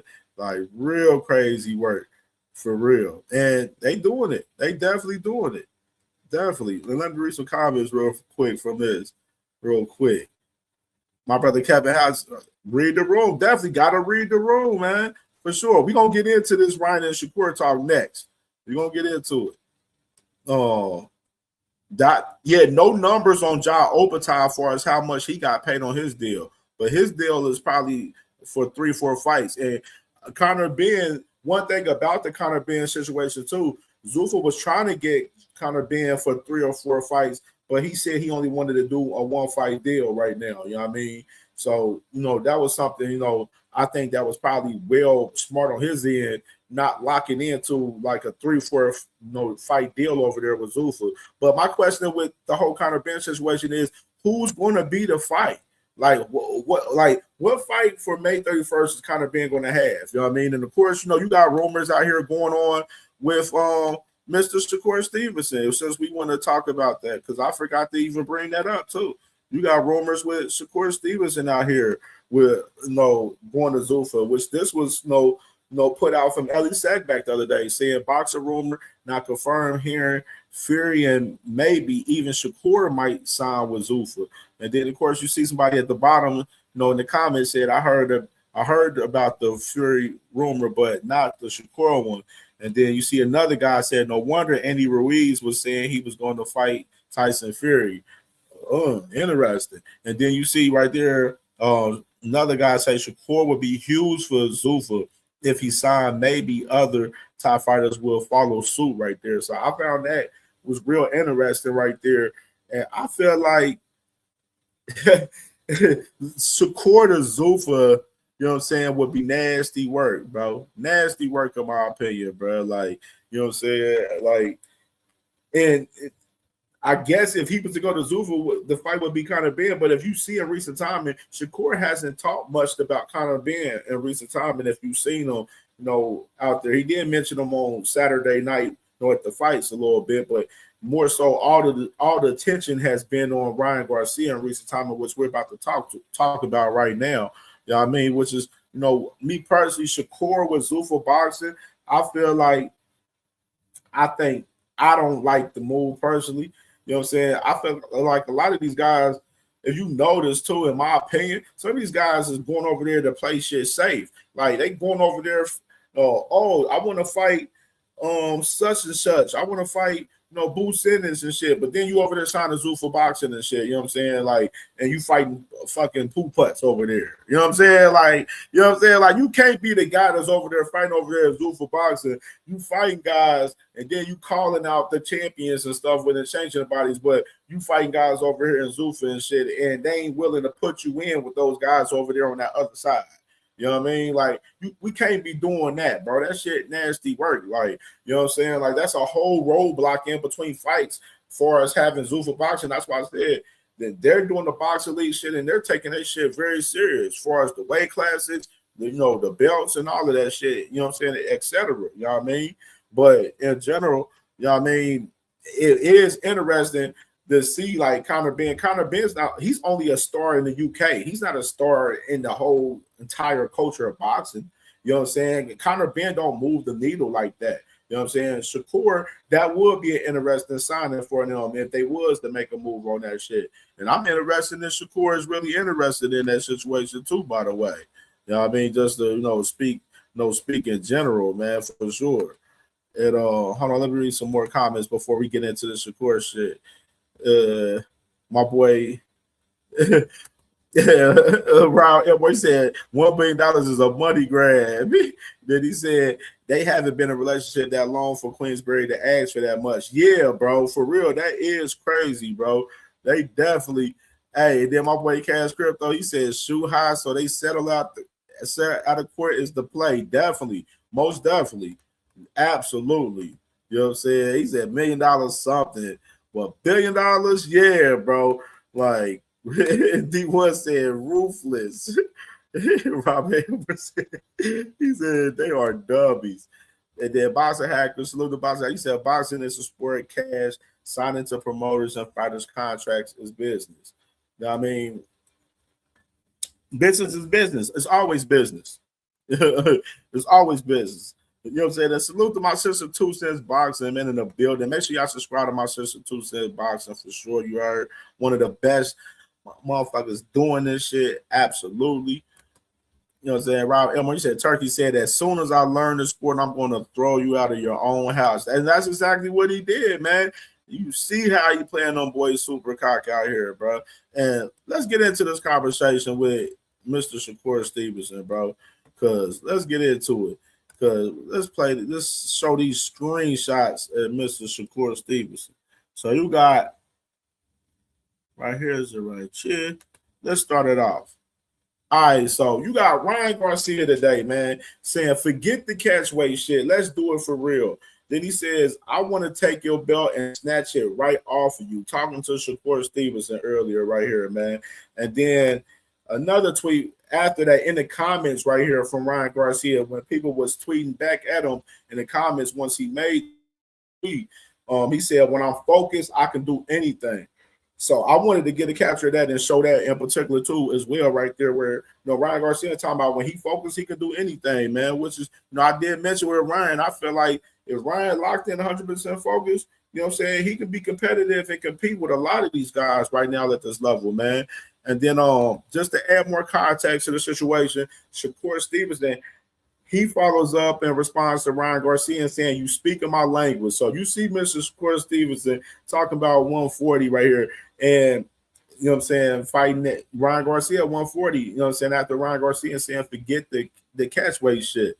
And then, of course, right here, you got Shakur, we're talking about, you see, talking about 140, me versus Ryan next. And then after that, he says, I want whatever testing Bill Haney wanted to. Right here. So now you got Mr. Shakur Stevenson talk about he want whatever the testing with Bill. Well, Bill Haney's talking about, he's asking for 365 testing for fucking Ryan Garcia. So you want 365 testing on Ryan Garcia, Mr. Shakur Stevenson? That's what you're saying? Like, come on. Like, come on. Like, you see what we doing here, bro? Like, don't y'all don't be seeing this shit like this ain't an issue. Like, some of y'all don't see this as the issue with these guys. Like, this is crazy. Like, and Ryan is not about to follow and concede to what the fuck Shakur want to say. You know what I'm saying? That's just my personal opinion right out the gate right there. And then you got Ryan Garcia, him responding, saying, to those that are worried about me at 140 pounds, I would tell you this. It was my plan to be able to also win at 140 as long as there's no rehydration clause, things will be going forward. And testing always included. I've never shied away from that. For Shakur to assume I'm on steroids, that is defamation. So I would advise you to refrain yourself. I know you are deep down scared and you should have fear, and I'm coming for you. Fear the Lord right here for Ryan Garcia right there, which is, I'm like, Ryan, and then matter of fact, let me where my tweet at? This is my tweet that I posted. This is my tweet, and I said, and this is what I tweeted back to Ryan earlier when he posted that shit earlier. I said, now Ryan, you know you can't make 140. Been down this road twice, and you didn't do so. If Shakur want to fight you, it need to be at 147. And we know Shakur wants you on a rehydration clause at 147. Forget the Shakur fight. Focus on what the boxing coach wants and fight fucking Devin Haney, dog. Flat out. You know what I mean? And that's what he should be doing. Like, this whole Shakur shit fighting at 140, bro. You tried that twice, trying to make it at 140 twice, and you couldn't make it at 140, bro. You was 3 pounds over in the fight with Oscar Duarte and Devin Haney. You've been down that road. You look solid at 147. Fight at 147, bro. Fuck Shakur. Let Shakur do and handle his fucking business at 140. There's no reason why Shakur should be, up here trying to fight the man at 140. Obviously, the whole conversation with Ryan Garcia and Shakur. Shakur's looking at the opportunity that him fighting Ryan Garcia, it'd be a big money fight pretty much. And of course, he already think it's gonna be easy. But my thing is, Ryan is Shakur gonna set him, having no rehydration clause at 140? if Ryan was to fight at 140? Yeah, like that's my question. Like, y'all let me know in the comments. Do y'all think Ryan can make 140 in the comments? Like, I don't believe in it 100% at all. You know what I mean? I truly don't believe in it. You know what I mean? That boy Boxing Hacker said, if Ryan fights Shakur at 140, that would be the end of Ryan. Yeah, bro, you got a point. I don't think he's going to be good at 140. I think Ryan will be drained as fuck at 140. I don't think he can make 140. Like, and then you got, the crazy part, and I'm gonna play this too. I'm gonna play it in a minute when we get into the Devin and Ryan conversation as well with Henry Garcia. Henry Garcia and Ryan Garcia's mother, they saying they don't want to do no catch weight. They said they want Shakur to fight them at 147. You know what I mean? And which is, I feel like if Ryan want to fight Shakur, make that motherfucker fight you at 147, bro. Fuck having that man, make you go down to 140 and you go drain yourself down to 140 to fight that man. Fuck that. I think that shit's stupid on his behalf. Like, it's stupid, bro. Real shit. Like, it's real stupid business right there from Ryan on my behalf. And I don't think he can make 140, like I said. My boy D1 said Ryan is the one that wants to fight there for Shakur belt, and he finally got a nutritionist and all that shit. Ryan looks slim in the barrio fight. Yeah, but you did see the man. What that man say to him? I got that clip. I think I got that clip too. Oh, I got that clip. What he say? Yeah, right here. Yeah. Oh no. Yeah, let's do it. Hey. It's like back in the day. Right? It's the biggest fight right here. No, I thought you was bigger than this, bro. You know I'm not big. Wait, why do you think I was big? God, oh man. Wait, good luck. Thank you, bro. Hey, good Big luck, Ryan winning that. You said what? Ryan's winning that. Oh, you don't want to bet on it. Let's bet on it. Yeah, bro. Right there. Like, you see him up there sizing him up right there. Like, nasty work, bro. Nasty work, bro. For real. I don't like the fight, bro. I don't care for the fight, honestly, bro. Just being in my honest opinion, bro. I don't like the fight. I think Shakur should be handling his business at 140, and the man Ryan Garcia handling his business with Devin Haney. And let's get into this conversation with Ryan and Devin Haney, bro. Because there's been a lot of conversation with these guys in general, bro. And matter of fact, let's play the clip. Let's play the clip. All right, let's start with the first clip. And I mean, Ryan won. Is he gonna fight you, or is he gonna fight is he gonna fight Devin, or is he gonna fight Shakur? Well, he sped his little ass on up to, up the list, I should say. I mean, we couldn't taunt him. We couldn't ask for it. I mean, he was coming off a loss. But guess what? Everybody's talking about him now. They said that he's Mr. Everything. Well, bring your ass on. Sign up now. Vada is waiting. Call Margaret. Let's get it on. Next. Devin the Dream Debo Haney's a motherfucking dog. And as soon as Ryan Garcia got that belt, I know Debo want to put hands, feet, and hooves on him. This is the only fight that matters. This is the biggest rematch in sports history. Not boxing history, the biggest rematch in sports history. Huge fight. Mega fight. Ryan Garcia, he ready to go. Dev Dollars, he ready to go. Nothing else matters. Nat's been trying to put roadblocks on this fight. The DHP, the niggas in the chat, they over there scared. Devin ain't scared at all. This is the squabble that needs to be done. Its own main event, stadium, Netflix, movie. This shit is a fucking movie. Storyline, I'm talking cinematic, slow motion, airplanes, nigga. Wild shit. That's that extra Krispy Kreme glaze he came in with. Just oozing that Krispy Kreme West Coast glaze. I love it. Listen, he's speaking. Tone, if you're speaking for the people, which I think that you're speaking for the people, right? And I agree. You know what I mean? Last week he was calling Shakur the face of boxing, man. I don't know about this guy. No, you got my orders. Let me tell you one thing about it is, Star, make no mistake about it is, and you see the pattern with us. You guys put the X on their back. You know what I mean? We go after the guys that y'all say is the ones. If y'all don't say they were the ones, then we don't give a fuck. Talking to each other?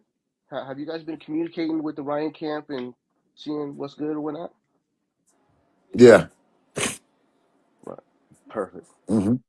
Now, do they seem We should receptive, know. or We are should they know already? something. We should know something. We should know something in the next 24 to 48 hours. I love it. I love it.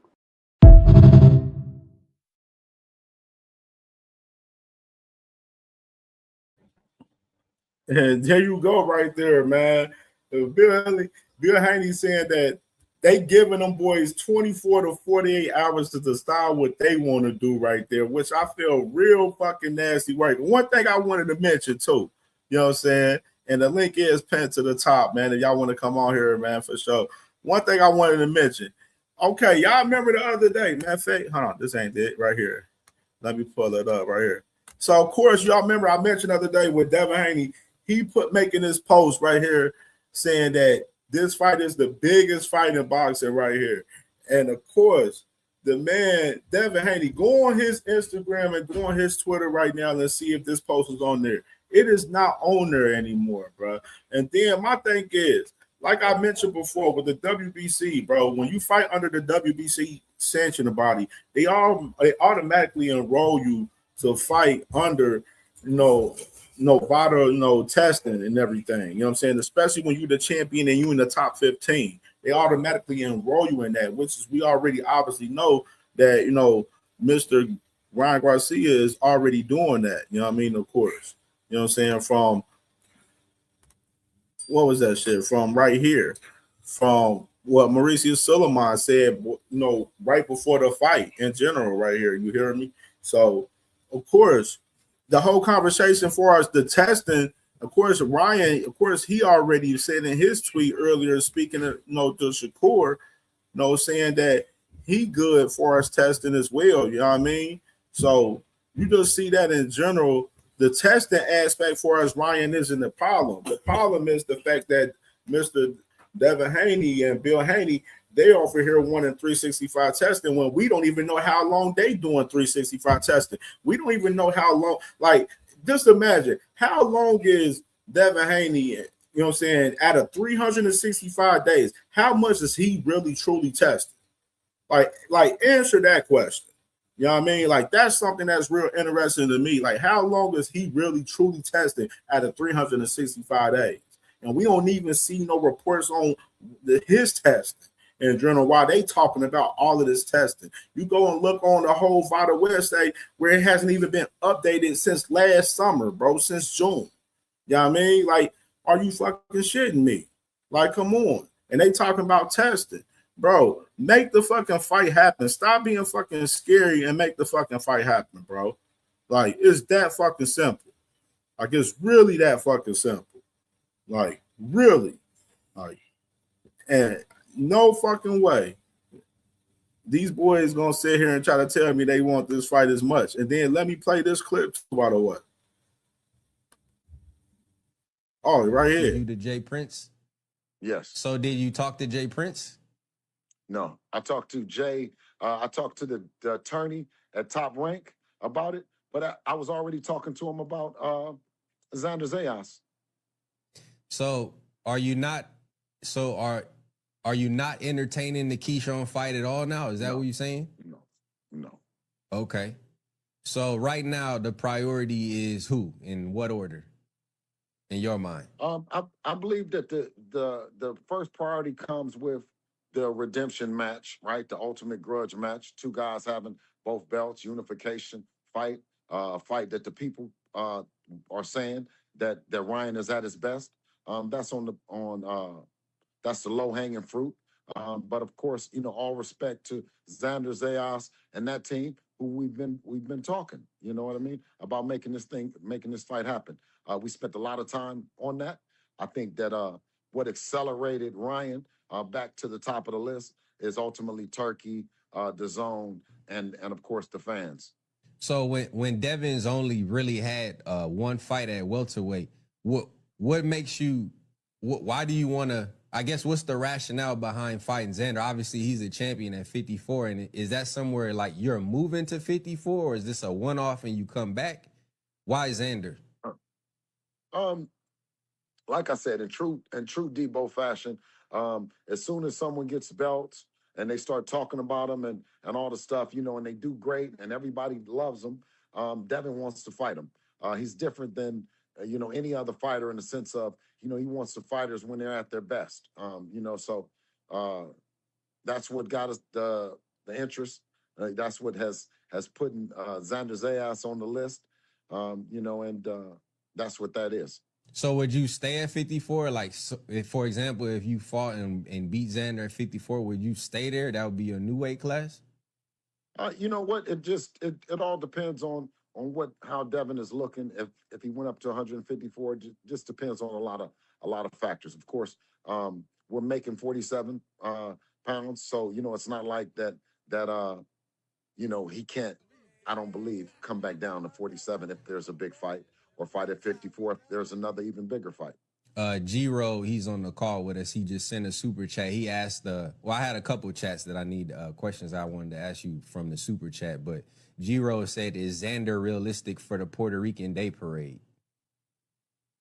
No, I think that they're, you know, I don't ever try to give up any announcements on anyone's dates or times or anything like that.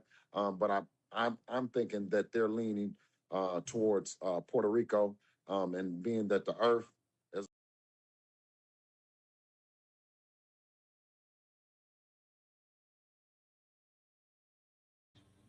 Real talk, bro. Like, nasty word right there, bro. Like, he wasn't saying shit, bro. Talk about he got a test in 24 to 48 hours. He got to announce that shit. Talk about they been in talks. They ain't been in no damn talks with no damn Ryan Garcia. They was capping the whole damn time, and then talking about they've been talking with Xander Zayas. Now, Xander said they trying to handle business with Josh Kelly. They're negotiating with Josh Kelly right now. You know what I mean? And that's why I said the whole Xander conversation is a waste of time. You obviously see that he was dribbling hoops between the whole conversation right there, where they asked him what he gonna do at 154. He said, I don't know, it just depends how he feels. No, y'all motherfuckers trying to cherry pick y'all way into being a fucking champion at 154, obviously, thinking that Xander is fool because y'all didn't say that Xander Zayas is fool. You know what I mean? When y'all not even talking about when Boots Sanders was asking to fight that man at 152, and then that man said, no, I'm just moving up to 147. But all of a sudden, Devin Haney want to move up to 154 and fight Xander Zayas. Miss me with the bullshit. No, focus on fucking Ryan Garcia, like I said. That should be the fucking main focus for Ryan and Devin Haney. Both of them is on stupid timing right now. Fuck Shakur, fuck Xander Zayas. It need to be Ryan and Devin Haney flat the fuck out. Flat out. Like, it should be no other fight for these two guys but this rematch right now. Like, there's no reason why these guys should be talking about anybody else right here. And then let me play Henry Garcia right here talking about it. Now, we're here. And, you know, we seen Devin Haney today post up a flyer with you, with not just Devin, but the Ring Magazine, you know, posting the rematch, being one of the biggest fights in boxing. Is that rematch bigger than a Shakur Stevenson fight? Absolutely. By far. There's no comparison. In fact, you know what? Shakur, in order for him to fight us, he's going to have to come up to 47. Straight up. And I'm going to tell you why, straight up. Because Crawford, didn't he go up to Canelo? Right. No right. And he got it. Right. And he got respect, right? Okay, why doesn't Shakur go up to Ryan? Think about it. He wants Ryan to go on a catch weight. We don't want to start going down. You know what I mean? Unless it makes sense. But I doubt it. But if he wants it, hey, come to us. You know, because we're already there now. So it makes sense to me. And let's see what happens. But yeah, Haney all the way. The only thing that's going to be a problem is his father. How come? Because the guy knows us since the amateur days. He knows how we are. You think he wants that, especially knowing that Ryan now his right hand is good. His right hand is healthy. You know, and also if Ryan beats him completely, I know he will, and knocks him out, his career is over. He's not going to want that. In jeopardy for sure. Yeah.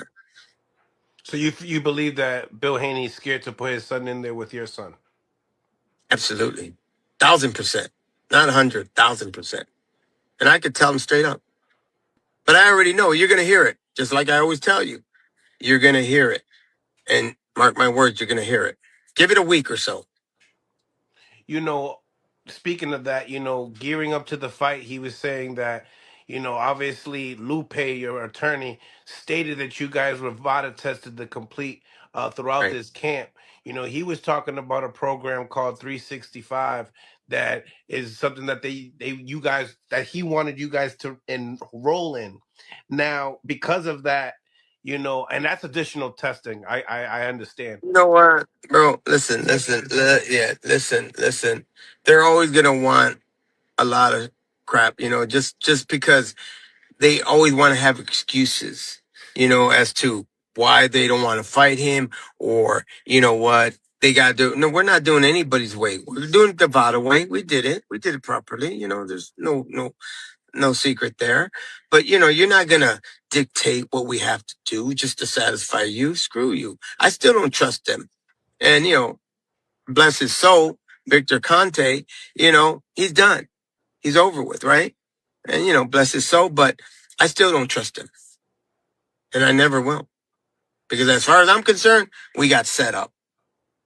And a lot of people know that as well.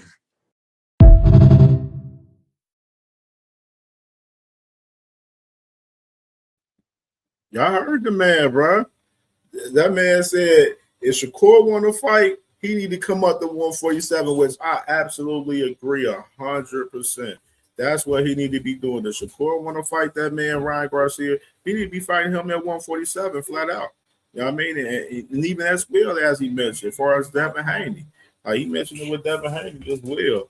Devin Haney and Bill. He said the problem with that fight in general is Bill Haney, which is you already seen Bill Haney on the clip with Mr. Champside, and you seen the clip over there with the Boxer Voice where he talking about they got to be in 24 to 48 hours as far as enrolling in 365 testing, and then you got Shakur talking about he want that same testing that Bill want and everything. Like, it's just nasty work to see in 4K, what you already heard right there with when I played the other day in the recap show with Lupe at the press conference, mentioning that they was doing VADA testing, and then even showing even after the fight, they tested them right after the fight as well. Hold on, let me pull up the you know what I'm saying. Hold on. There you go. You know what I'm saying? Even after the fight, Ryan got tested right after the fight. You know what I mean? So, of course, all of the whole conversation with them talking about they want to test it is bullshit. It's them bullshitting around with the fight, giving excuses for them not to fucking fight. Bruh, fight. It's that simple. Fight. Like, you hear that boy, you know what I'm saying? My boy Blue said that Bill flip-flopping on fighting Ryan. He giving Ryan away not to fight. He fight Devin. You know what I mean? Which is a very interesting perspective from my brother Blue right there for sure. You know what I mean? And it makes no sense. You know what I mean? Yeah, Henry was definitely popping this shit, bro, for real. Like, he was definitely popping this shit for sure.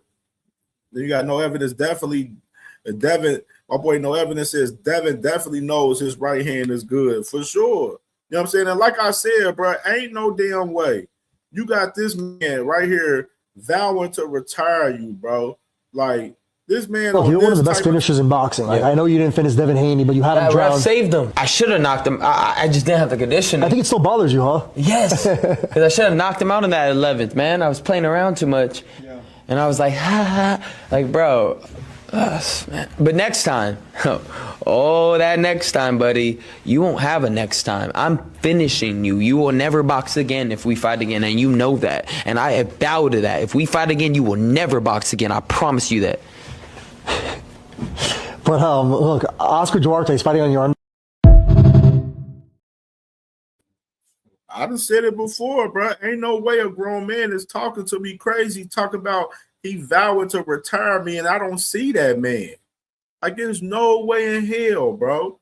Like, this man, like I said before, Ryan been playing Devin super cock this whole time, like this. My hand heals, I'll be looking for that opportunity for sure. And Devin, he don't want that. He's terrified. He has PTSD. I just want to beat Devin Haney's ass bad.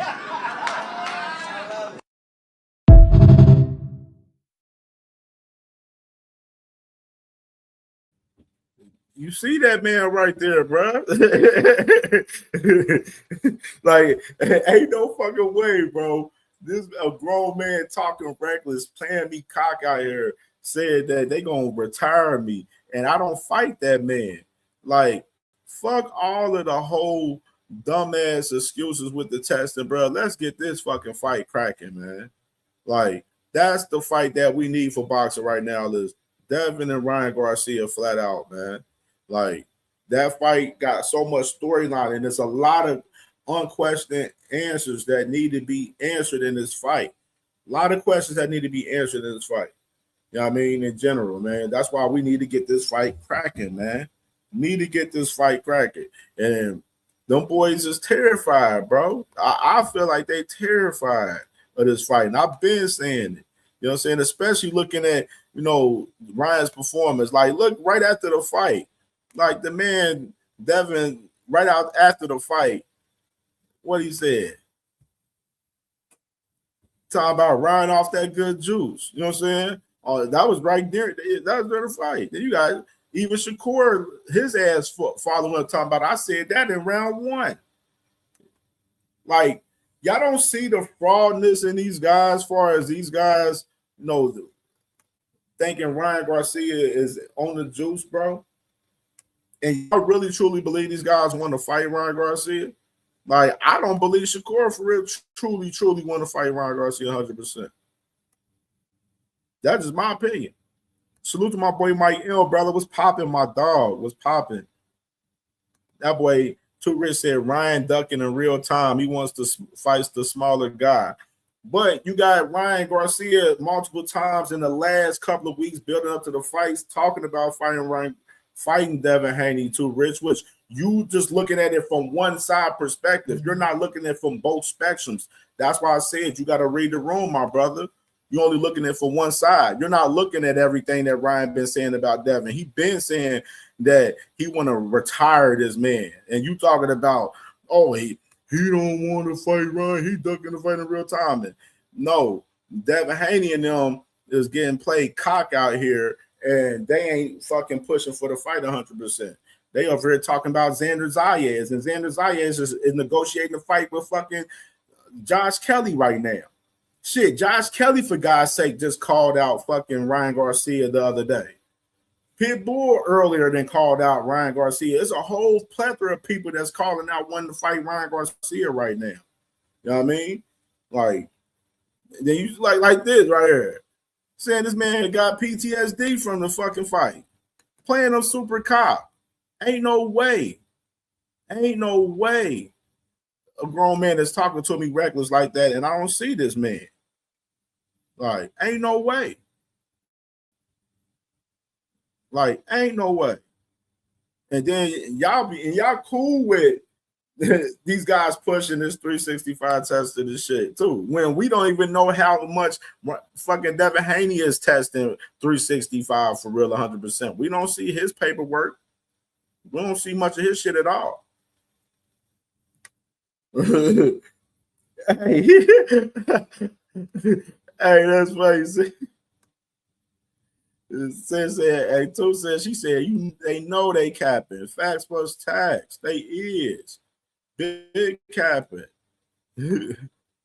Motherfucker, Enigma said, salute to my brother Enigma. Make sure y'all subscribe to Enigma too, man. He trying to put some work in on the content too, man. My brother said, he said, that shit just made me mad for Devin. Ain't no fucking way a nigga talking like that about me. That's what I'm saying, bro.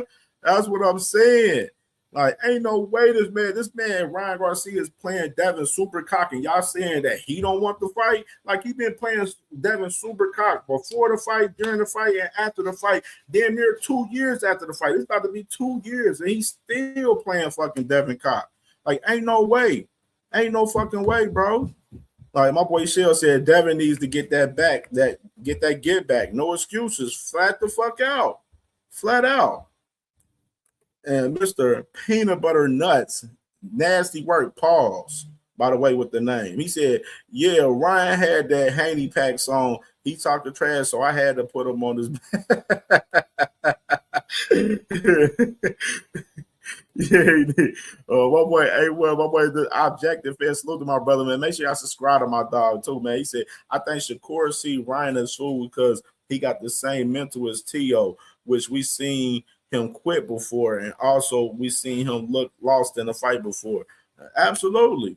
I can say Shakur the one that said that Ryan is fool, but why is he trying to put all of these stipulations on the fight with Ryan as well, along with Devin Haney, though? That you're not showing me much that you really want that fight with Ryan with moving in that manner as well. You know what I mean? In reality. My sis said these new boxers are annoying. Yeah, sis, this is the fucking diva era.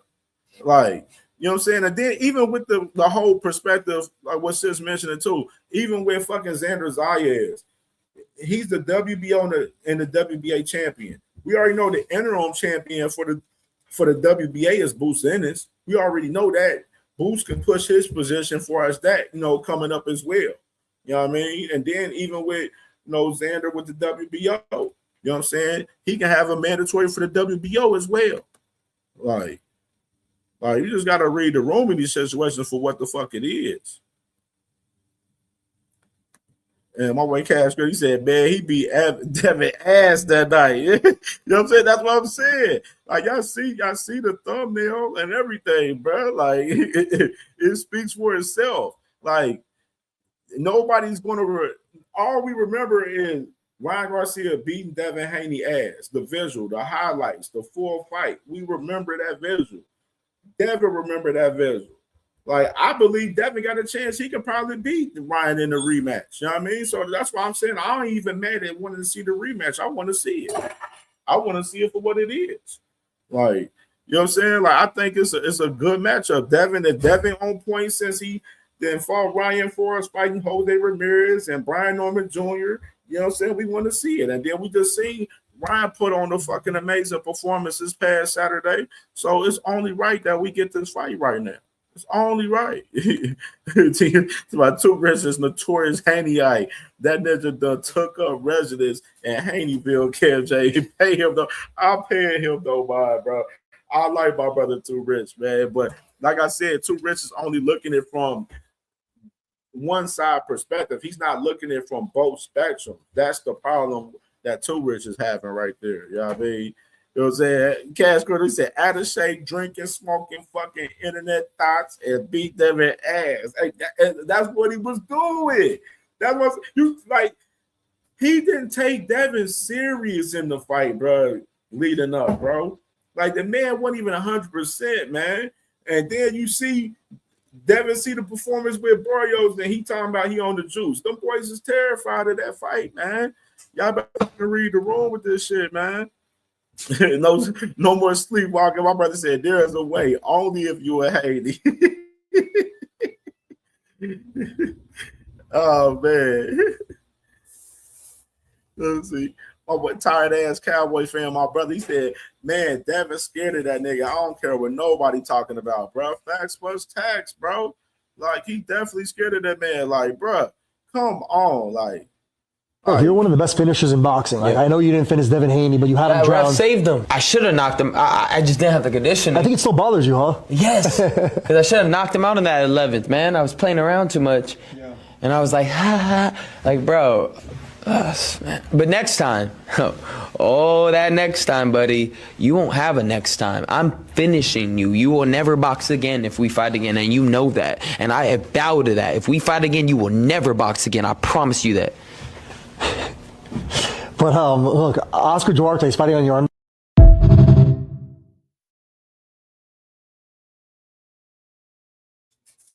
And you got Bill out here talking about they got 28 to 48 hours. Like they running shit. Y'all motherfuckers not even the A side in the fight with Ryan Garcia for real, bro. Like y'all not even in the A side in the fight. Like, what are we saying? Two says she said Brian already whipped his ass though. That's why he talking to him like that. Ain't nothing Devin can do. Absolutely. Ain't nothing but him to do but to get that leg back and fight that man flat out. No evidence said Ryan smoked Devin on 420 and did drop the Haney back the same week. Hey, definitely did, bro. The 2-year anniversary is about to come up. 420, man, in a couple of months, man. It's coming up, man. In approximately 2 months, man. Less than 2 months now. You know what I mean? You already know we did a 1-year anniversary for that fight last year on the channel. And we definitely will be doing the 2-year one too for sure. That boy Boss Hacker said, yeah, they also swore up and down Devin was scared of Brian Norman Jr. Yeah, but Brian Norman Jr.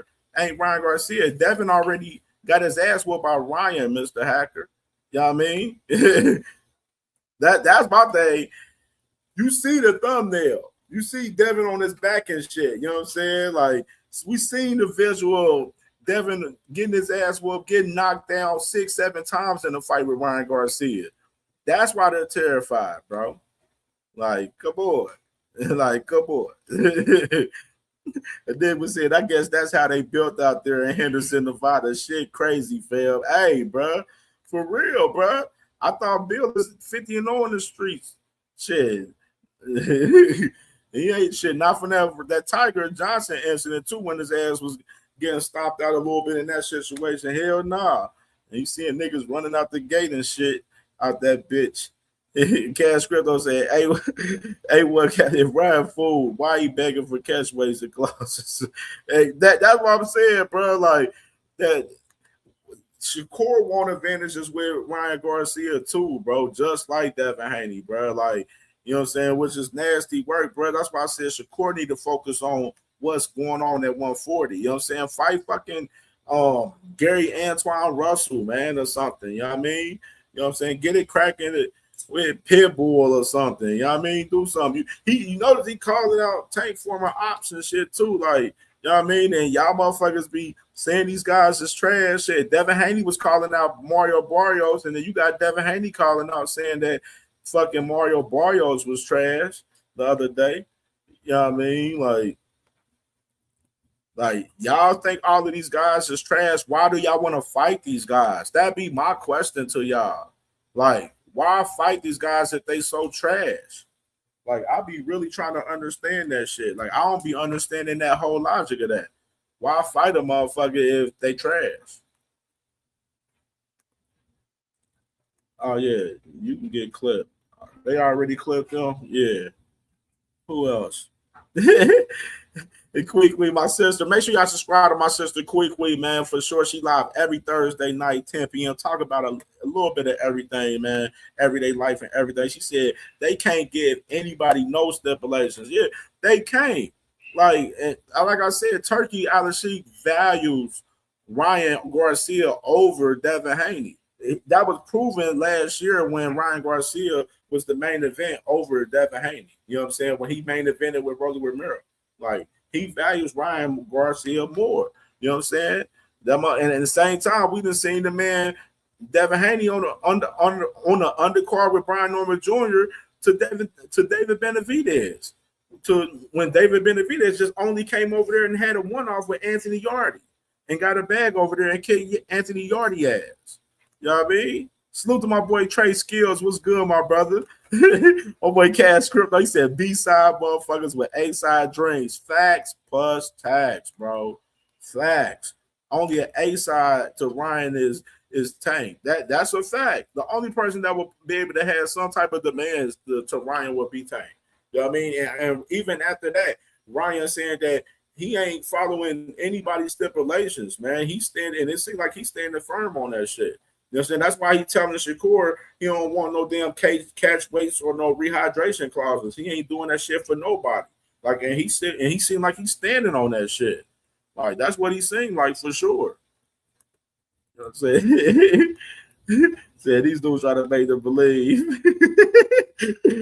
Too rich said, truth is, Brian ain't had a knockout in 3 fights. He fooled. He got brittle hands. Both hands hurt.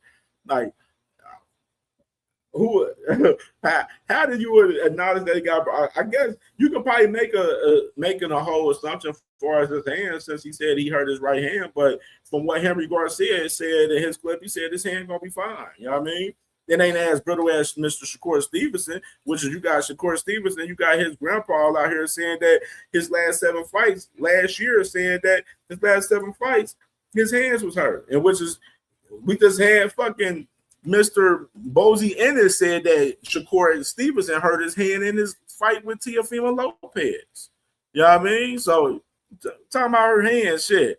Motherfucking Shakur don't got that many knockouts. Shit, he the only motherfucker he's stopping is Josh Padley. You know what I'm saying? He ain't stopped Teofimo Lopez. You know what I'm saying? You talk about brittle hands. You know what I'm saying? Like brittle hands. Shakur Stevenson couldn't. The man was scared to even go for the knockout. He said he was worried about what Teofimo was bringing to the fucking party. And speaking of that, too, by the way, while we talking about Teofimo Lopez, why the hell Teofimo Lopez say this earlier? You got this guy right here that said horrible fight against Shakur. Look, he was 10 levels above. Then Teofimo Lopez responds and says, all design, happy to make it look the way it needed to look. You got Shakur Stevenson, you got Teofimo Lopez is basically saying that they staged the fight. How y'all feel about that? How y'all feel about Teo saying that they staged the fight, dog?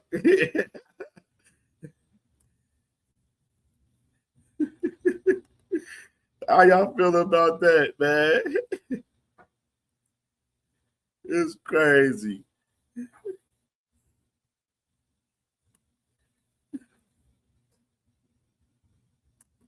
Here, salute the boss hacker with the $5 super chat. He said, why do people act like asking for extra testing is a weapon? If you're clean, it's not that serious. I would take a PD test every 30 minutes for millions. Bro, but you're not a boxer, bro. And for one, Brian don't have to concede to what Devin what he wants. You know what I mean? Like, he's not fucking Brian Norman Jr. You know what I'm saying? Fucking Ryan Garcia has all fucking, all well enough where he has all the well where he can definitely, believe that it's some bullshit going on with them and be wary of what's going on with, the Hanks, with their ties with shit. But he's already tested through VADA, bro, through the WBC, and y'all keep questioning the testing. And that's why I said, why y'all questioning the testing when he's already being tested through VADA? You know what I mean? That's why I said, y'all logic, y'all just want the extra testing. Ryan don't got to do what the fuck y'all want him to do. Flat out. Y'all don't pay that motherfucking bills. Like, the fuck out of here. Omega Red was good, bro. Like, what the fuck is he talking about? Like, tell y'all man to take the fucking fight. No evidence said T.O. Captain.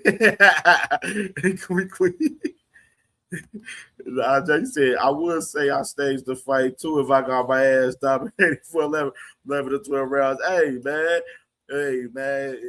Hey, we know. All I can say is we know Turki Al-Sheikh, he's the same guy that was, we know he got a way of manipulating fights. You know what I mean? So that's all I can say too, far as that, just to add a little context to it. But I ain't believing though. That motherfucker made that boy apologize to slavery after that fight. So I think it's bullshit on T.O.'s behalf, though, for this. Said Turki, I ain't fix the fight, trying to make Shakur something he not. Hey, bro. Hey, for real, bro. With Turkey history, it's all well to have the assumption on it. No cap. Like, I ain't gonna lie to you. It said divas, bro. Yes, we in the diva era of boxing, bro. All of these guys are divas. No, Tang, Shakur, Devin, fucking Tio, all of these guys, Ryan, all of these guys are divas, bro. This is the diva era of boxing. You know what I'm saying? My boy Blaze said Tio might have to took a dive the way he let Shakur punch him in the face. The quick is whatever shit Tio is on, he need to put it down. Hey, that boy, you seen him at that Zuffa event, man. Last week, that boy was drunk at that Zuffa event, man. I felt for real. He was dancing and everything. He was having him a good ass time a couple weeks ago at that Zuffa event.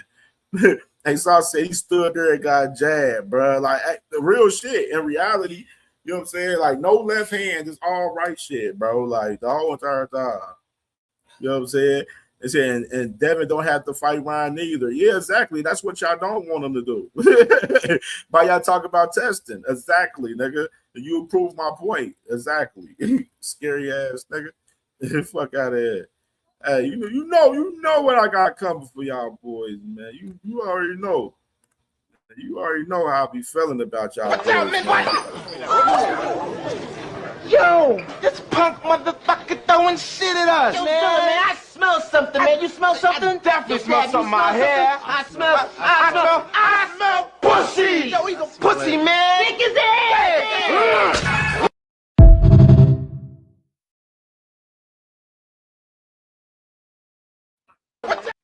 What's up, man? What?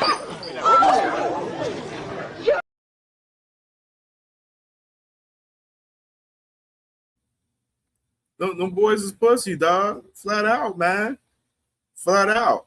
He said Nick was saying, fuck out of here with that shit talking to what the hell he trying to turn boxing into bro. Hey, you know they got ties to WWE too.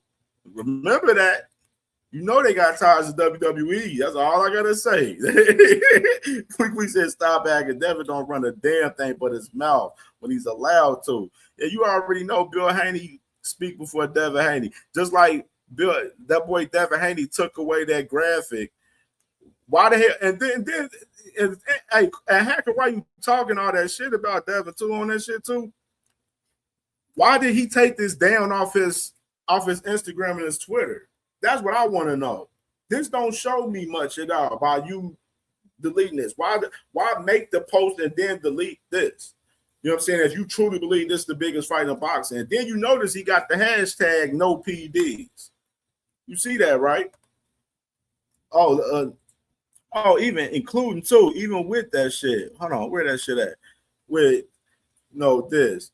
He laughing at that tweet. Talking about Bill Haney said today that if Ryan Garcia does not agree to fight Devin Haney next, then they would be moving up to 154 to fight unified champion Xander Zayas. Look at him. He got the laugh emoji.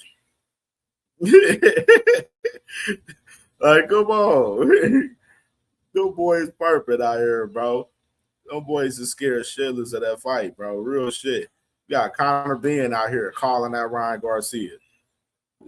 Of course, he's the mandatory, you know what I'm saying? But my thing is, you over there, Zuffa boxing over there.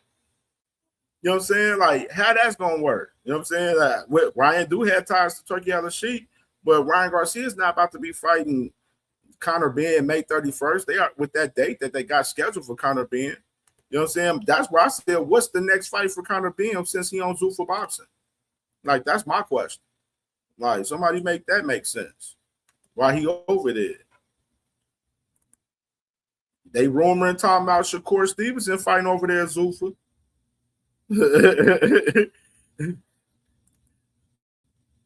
Shakur been quiet on the Conor Benn talk.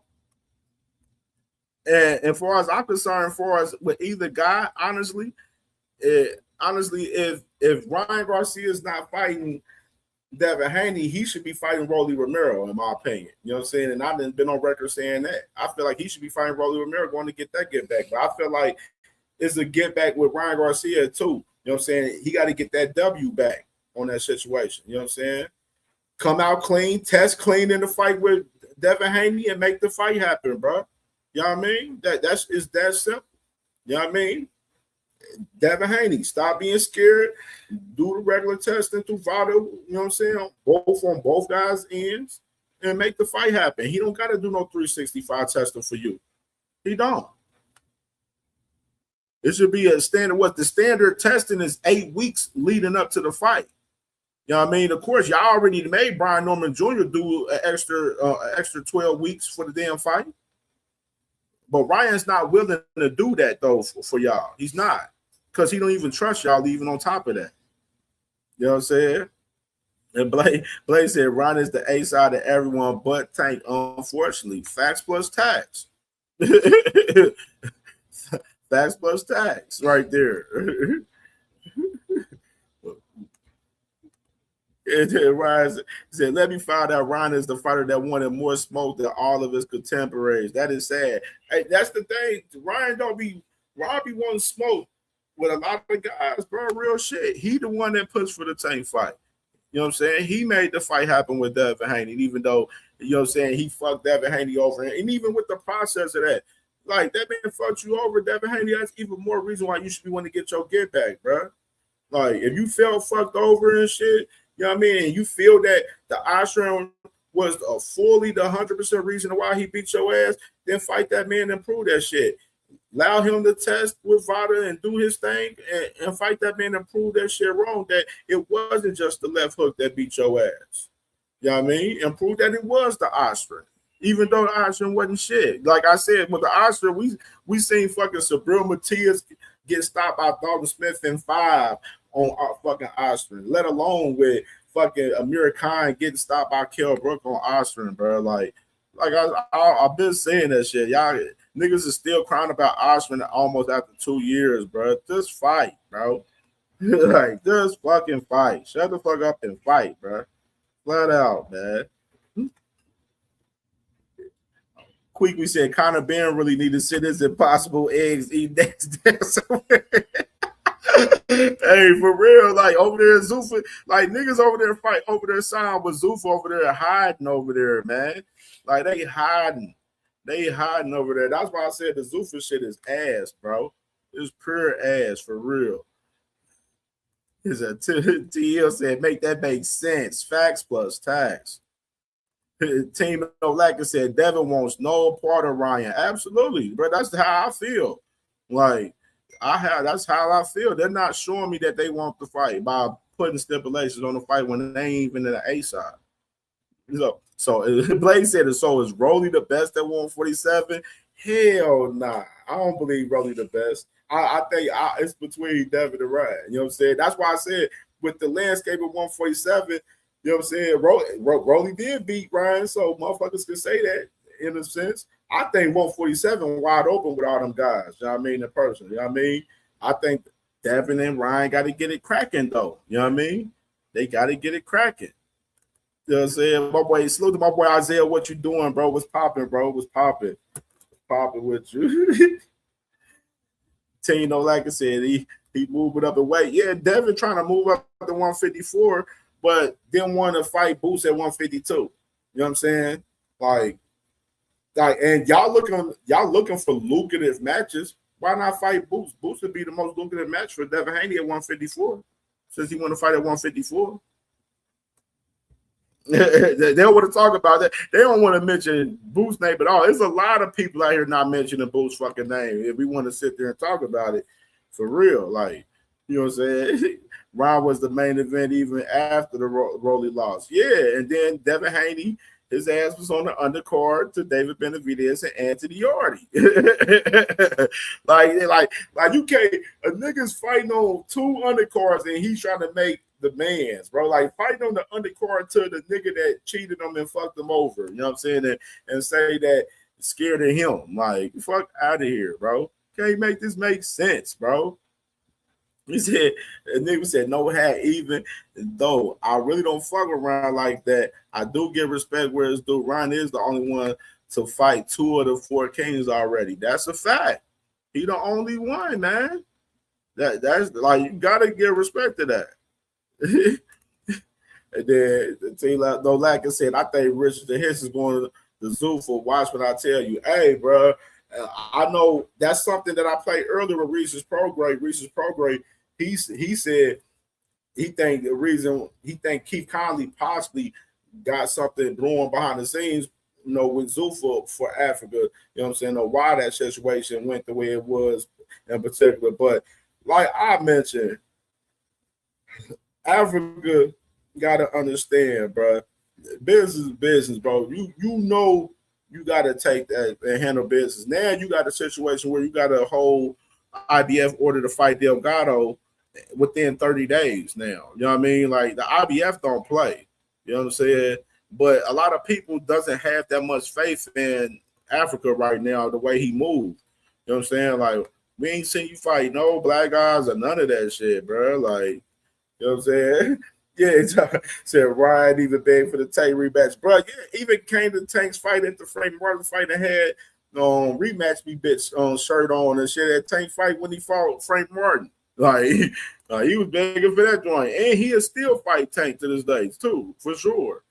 He said he's been in interviews in recent time and saying that he'll fight. He said he definitely want to get back with Tank, too. You know what I'm saying? My sister too said, she said if Bill that worried about cheating, then he needs to say he not fighting Ryan again and move on. Flat out. It's that simple. Like, it's that simple. Like, if y'all don't want to fight, move the fuck on and say that. If y'all that fucking scared, move on and just say that. No evidence said, we know he don't want no smoke. He said it was up when he see him, and when he saw, he extended his hand first. Bruh. This is my thing too. Y'all remember that clip, two of them boys, where, you know what I'm saying, being friendly and shit. You know what I'm saying? And you remember I said around that time when Devin Haney shook that man's head and all of that shit. Like, if you really feel some type of way, like, and you really despise a motherfucker, don't fuck with a motherfucker, you ain't dapping him up. You ain't being cool with them and shit. You know what I'm saying? You ain't sitting there having a full-blown conversation with that man. Devin Haney was having a full-blown conversation with that man. Dapped him up. They did a face-off and everything. Like, come on, man. Come on, man. I'm glad no evidence brought that to the attention too. You know what I'm saying? And look at him, like this is some shit I be talking about right here. Talking about Boxer Hacker. Boxer Hacker talking about why the hell would you fight Boots at 152 when he was the champion, the 147 champion? Tank fans will say anything. And you see how you say Tank fans. You always use Tank as a crutch for yourself, always. You know what I'm saying? And that's why you always die in these debates. You know what I mean? Like, you're scared as fuck. Why the fuck is Mr. Devin Haney wanting to fight at 154 now? Knowing that Xander Zayas is right now negotiating with Josh Kelly, Xander Zayas is not even looking at y'all niggas like that shit. The fucking Xander Zayas fight is a fucking pipe dream. They capping about that shit. They ain't about to fight no fucking Xander Zayas. Bill Haney ain't talking to no fucking Xander Zayas and Top Rank. You think with their relationship with Top Rank, knowing that they won't commit to them, knowing that Bill Haney and Devin Haney has no loyalty, you think they would give them the fight with Xander Zayas, really? They gave Brian Norman Jr., they didn't care about that shit. They like, hey, go ahead, let Brian Norman fight and defend his title. They was confident that Brian Norman Jr. had beaten him. They got fucking different whole perspective with Xander Zayas right now, where they think Xander Zayas, they trying to push him to become undisputed. We don't even know how long Xander Zayas is going to even be at 154 because he's a big guy. He may be going up to 160, even if he was to fight Josh Kelly and beat him. You never know. He may beat Josh Kelly and then had the aspirations of wanting to fight fucking Sebastian Fundora and go undisputed. If Sebastian Fundora beats Keith Thurman. And y'all up here wishing upon a star for Xander Zayas. Tapping, talking about y'all talking about fighting Xander Zayas. Like, miss me with the bullshit. Y'all scared of Boots Ennis, just say that. Just say that. It's that fucking simple. Like, y'all scared of Ryan Garcia, y'all scared of Boots Ennis, y'all scared of everybody out here. Y'all picking and choosing who y'all is clearly y'all cherry picking fights. Clear. Super clear. Y'all didn't want to fight Ryan Garcia right after the first fight. Y'all chose Jose Ramirez. Y'all didn't ask Jose Ramirez to do no extra VADA testing or none of that shit. We didn't hear anything. Y'all didn't tell him to do extra 8, 10, 12 weeks of VADA testing. Where was that energy at for Jose Ramirez? That's why I said y'all niggas is frauds and y'all fucking clowns. Been calling y'all that shit. Y'all some straight pussy ass clowns out here, bro. And y'all show it every time. Tucking y'all tail for y'all fucking favorite fighter and diminishing others in the same fucking process. But then can't hold the standard of y'all fucking fighter. Y'all look at Devin's resume. Devin's resume hasn't been aging fucking well. A lot of the guys he beat is fucking getting washed and getting their ass kicked out here. And y'all talking about he that guy. If he that guy, prove it against Ryan Garcia in the fucking rematch and push for that. Y'all talking about y'all pushing for the fight. Oh, he got to do 365 testing. Man, get out of here. Miss me with that soft ass shit. No team, no like. Said Devin is a surfer by heart. He got no gangster. It's Bill Haney fault. I don't think Devin is educated enough to sue somebody. Oh my God, bro. Oh my God. Blaze said in 1981, Sugar Ray Leonard, Tommy Hearns, Marvelous Hagler, Roberto Duran were all on the pound for pound list at the same time, and they were different, and they all fucking fought each other. All fight each other. And it's like in this era, it's totally different. You heard me? Totally different. He said, put Boxer Hacker in the quarter with the cold hat. For sure. And salute to my boy A Sosta, man, with the $5 bang in the cash app, man. Salute to my brother, man. Appreciate you, my dog. One of the day one supporters on this channel, man, for real. You know what I'm saying? He said, put Boxer Hacker in the quarter with the code.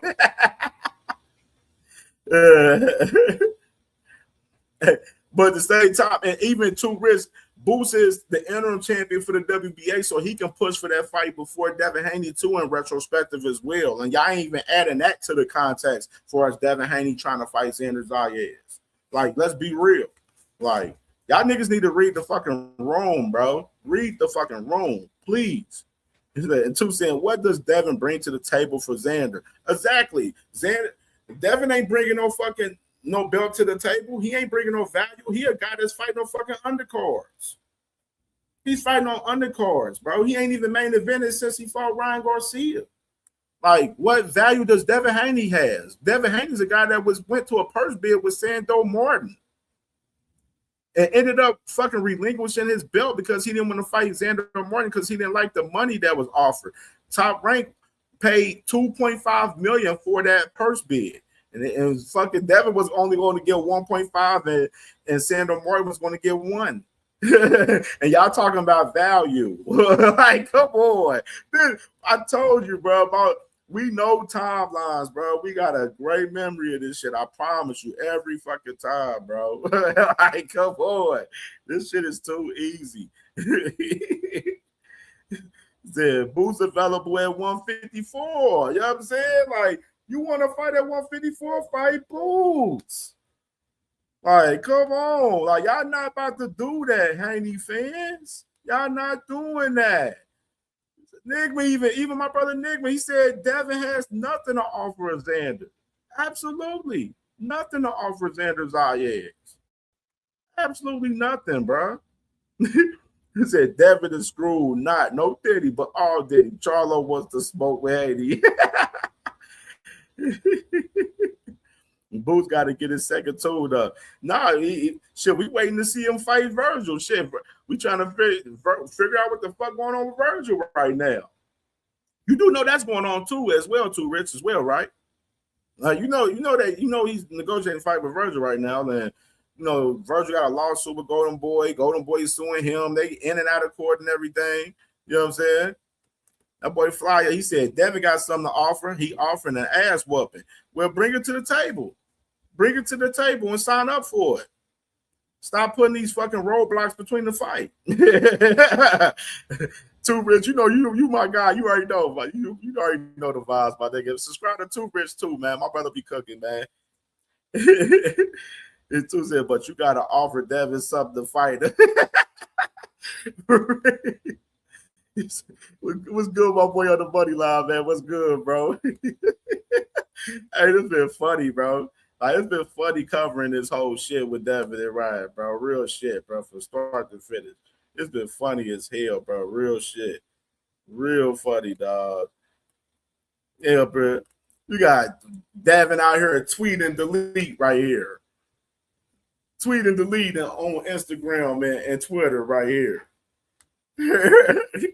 And he want the fight. Why he delete the post? Why he delete the post if he want the fight? That's my question. He shouldn't have deleted the post if he wanted to fight. Shouldn't delete the post. You got Ryan out here like this. Ryan playing them super cock. PSTD. Is it what he said? My hand heals.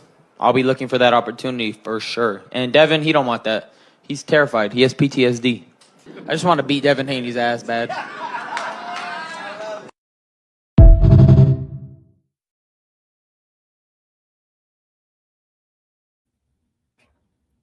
Hey, he said it, bro. I ain't said it. He playing that boy cock, bro.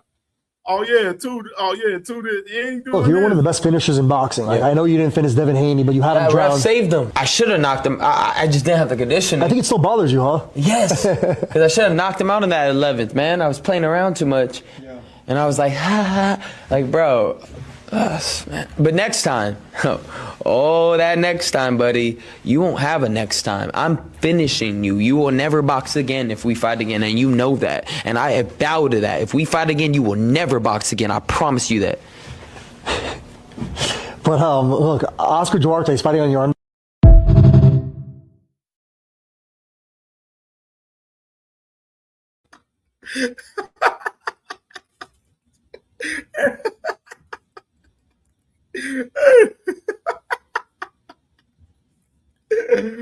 Oh my god!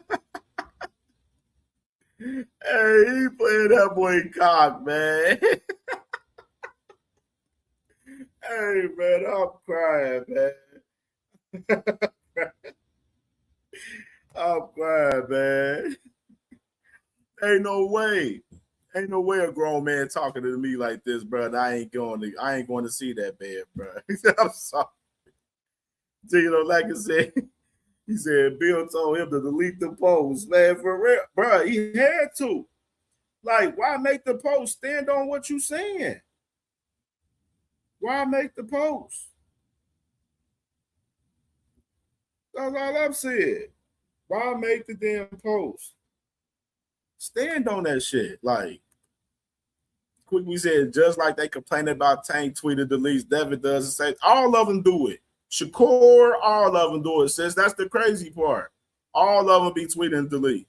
You know what I'm saying? But we ain't seen like Tank post a fight flyer or a graphic saying, this is the biggest fight, and then he delete that. Like, he ain't never done that. Devin has, though.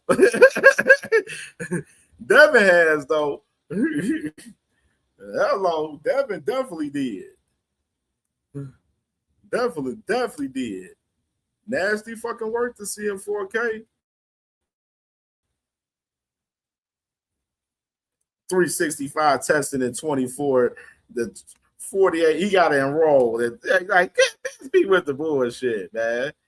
Let's be with the bullshit, man. All right, let's be with the bullshit. For real. This shit is fucking hilarious. Hilarious. Oh, I'm trying to see if I can ranch on my dog. I like him. I can see it. Man, bro, this shit is so crazy on YouTube how you can't see these daggone comments, bro. Like, everybody's comments is not coming in here, bro. Like, this shit crazy. This shit nasty work, bro, for real. The CM4K, bro. I can't even see everybody comments in here, bro. YouTube got to get this shit together. They really do, bro. Real shit. They really do. The one thing don't like it. He said Devin is busy. Trace Gill said the way that right hand was looking against Barrios, Ryan might be right, man. Hey, but he vowing to retire that man. And Flyer, look at the Flyer right here. You know him with the major dick eating. He said, "Nigga got his legs crossed because how y'all rock with his soft ass." You gotta, hey, that's the same nigga that got his legs crossed, vowing to retire your guy while your guy over here tweeting and deleting his post and shit, talking about they want 365 testing. You don't have no explanation for that. You know what I mean? And even on top of that, but Brian Garcia is already testing through VADA. You know what I mean? With him going through the sanction of the other WBC. Like, you know what I mean? Like, make this, you know what I'm saying, make sense. You feel me? And so the Flyer, man, for sure, man. He over there be doing this little crying antics and shit, and dick eating Devin Haney over there on his channel and shit. You know what I'm saying? You know how they do. The Deeters, you know what I'm saying? The Haney Deeters. It said that, hey, for real, gotta show me, man. Gotta show me. These niggas suffer from favorite fighter says of Queen. These niggas know my. Hey, for real, every time, bro, motherfuckers, that's they fallback every time, bro. When you talking about their favorite fighter, they like, oh man, what's going on with Tank, man? Y'all be acting like y'all be hurting my feelings, bro. And y'all notice on the channel, we ain't even been talking about Tank much on my channel, bro, in recent time. Y'all maybe because we gonna talk about when he got some fight shit coming up. I could talk about Tank easily. I could talk about, you know, the rumors of Tank coming back and shit, talking about him fighting Pitbull possibly and all of that shit. You know what I mean? You know what I'm saying? But Tank's got a whole legal situation, so we letting him take care of his business. You know what I'm saying? That once he back active, we'll talk about him. You know what I mean? That's simple. And we hold his head into the fire. He said, who wins, Devin Haney or Tony Harrison? Hey, shit.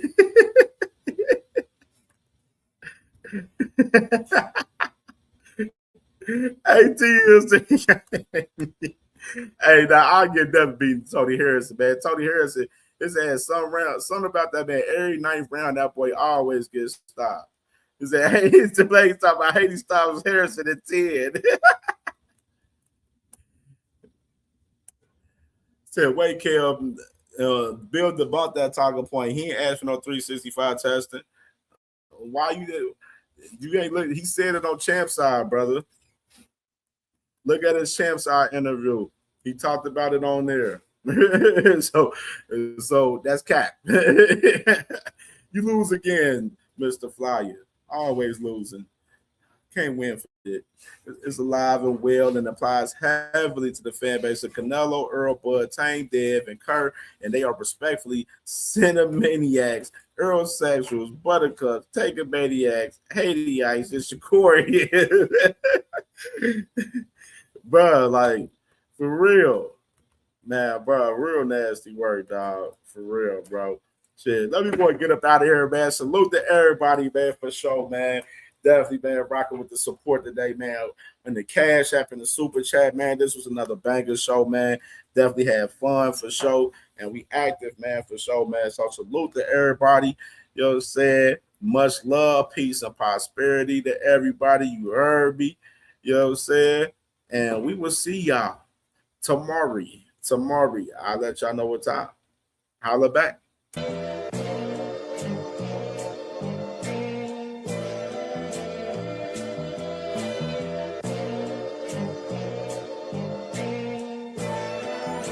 All my life I had to be patient. Like Meek Millie, I was dream chasing. Finger to the law when I see haters. Oh, the feeling when you tell your niggas we made it.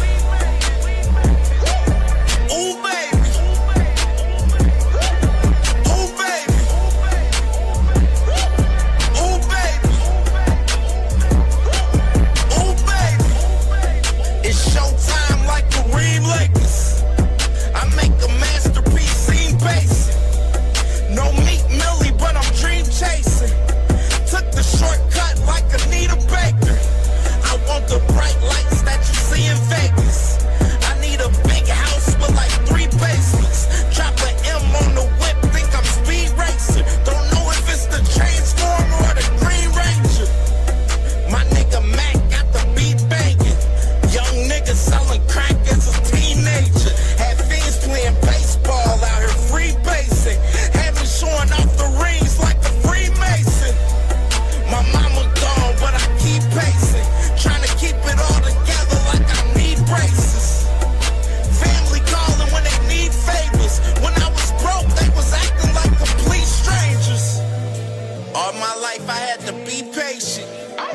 Like Meek Millie, I was dream chasing.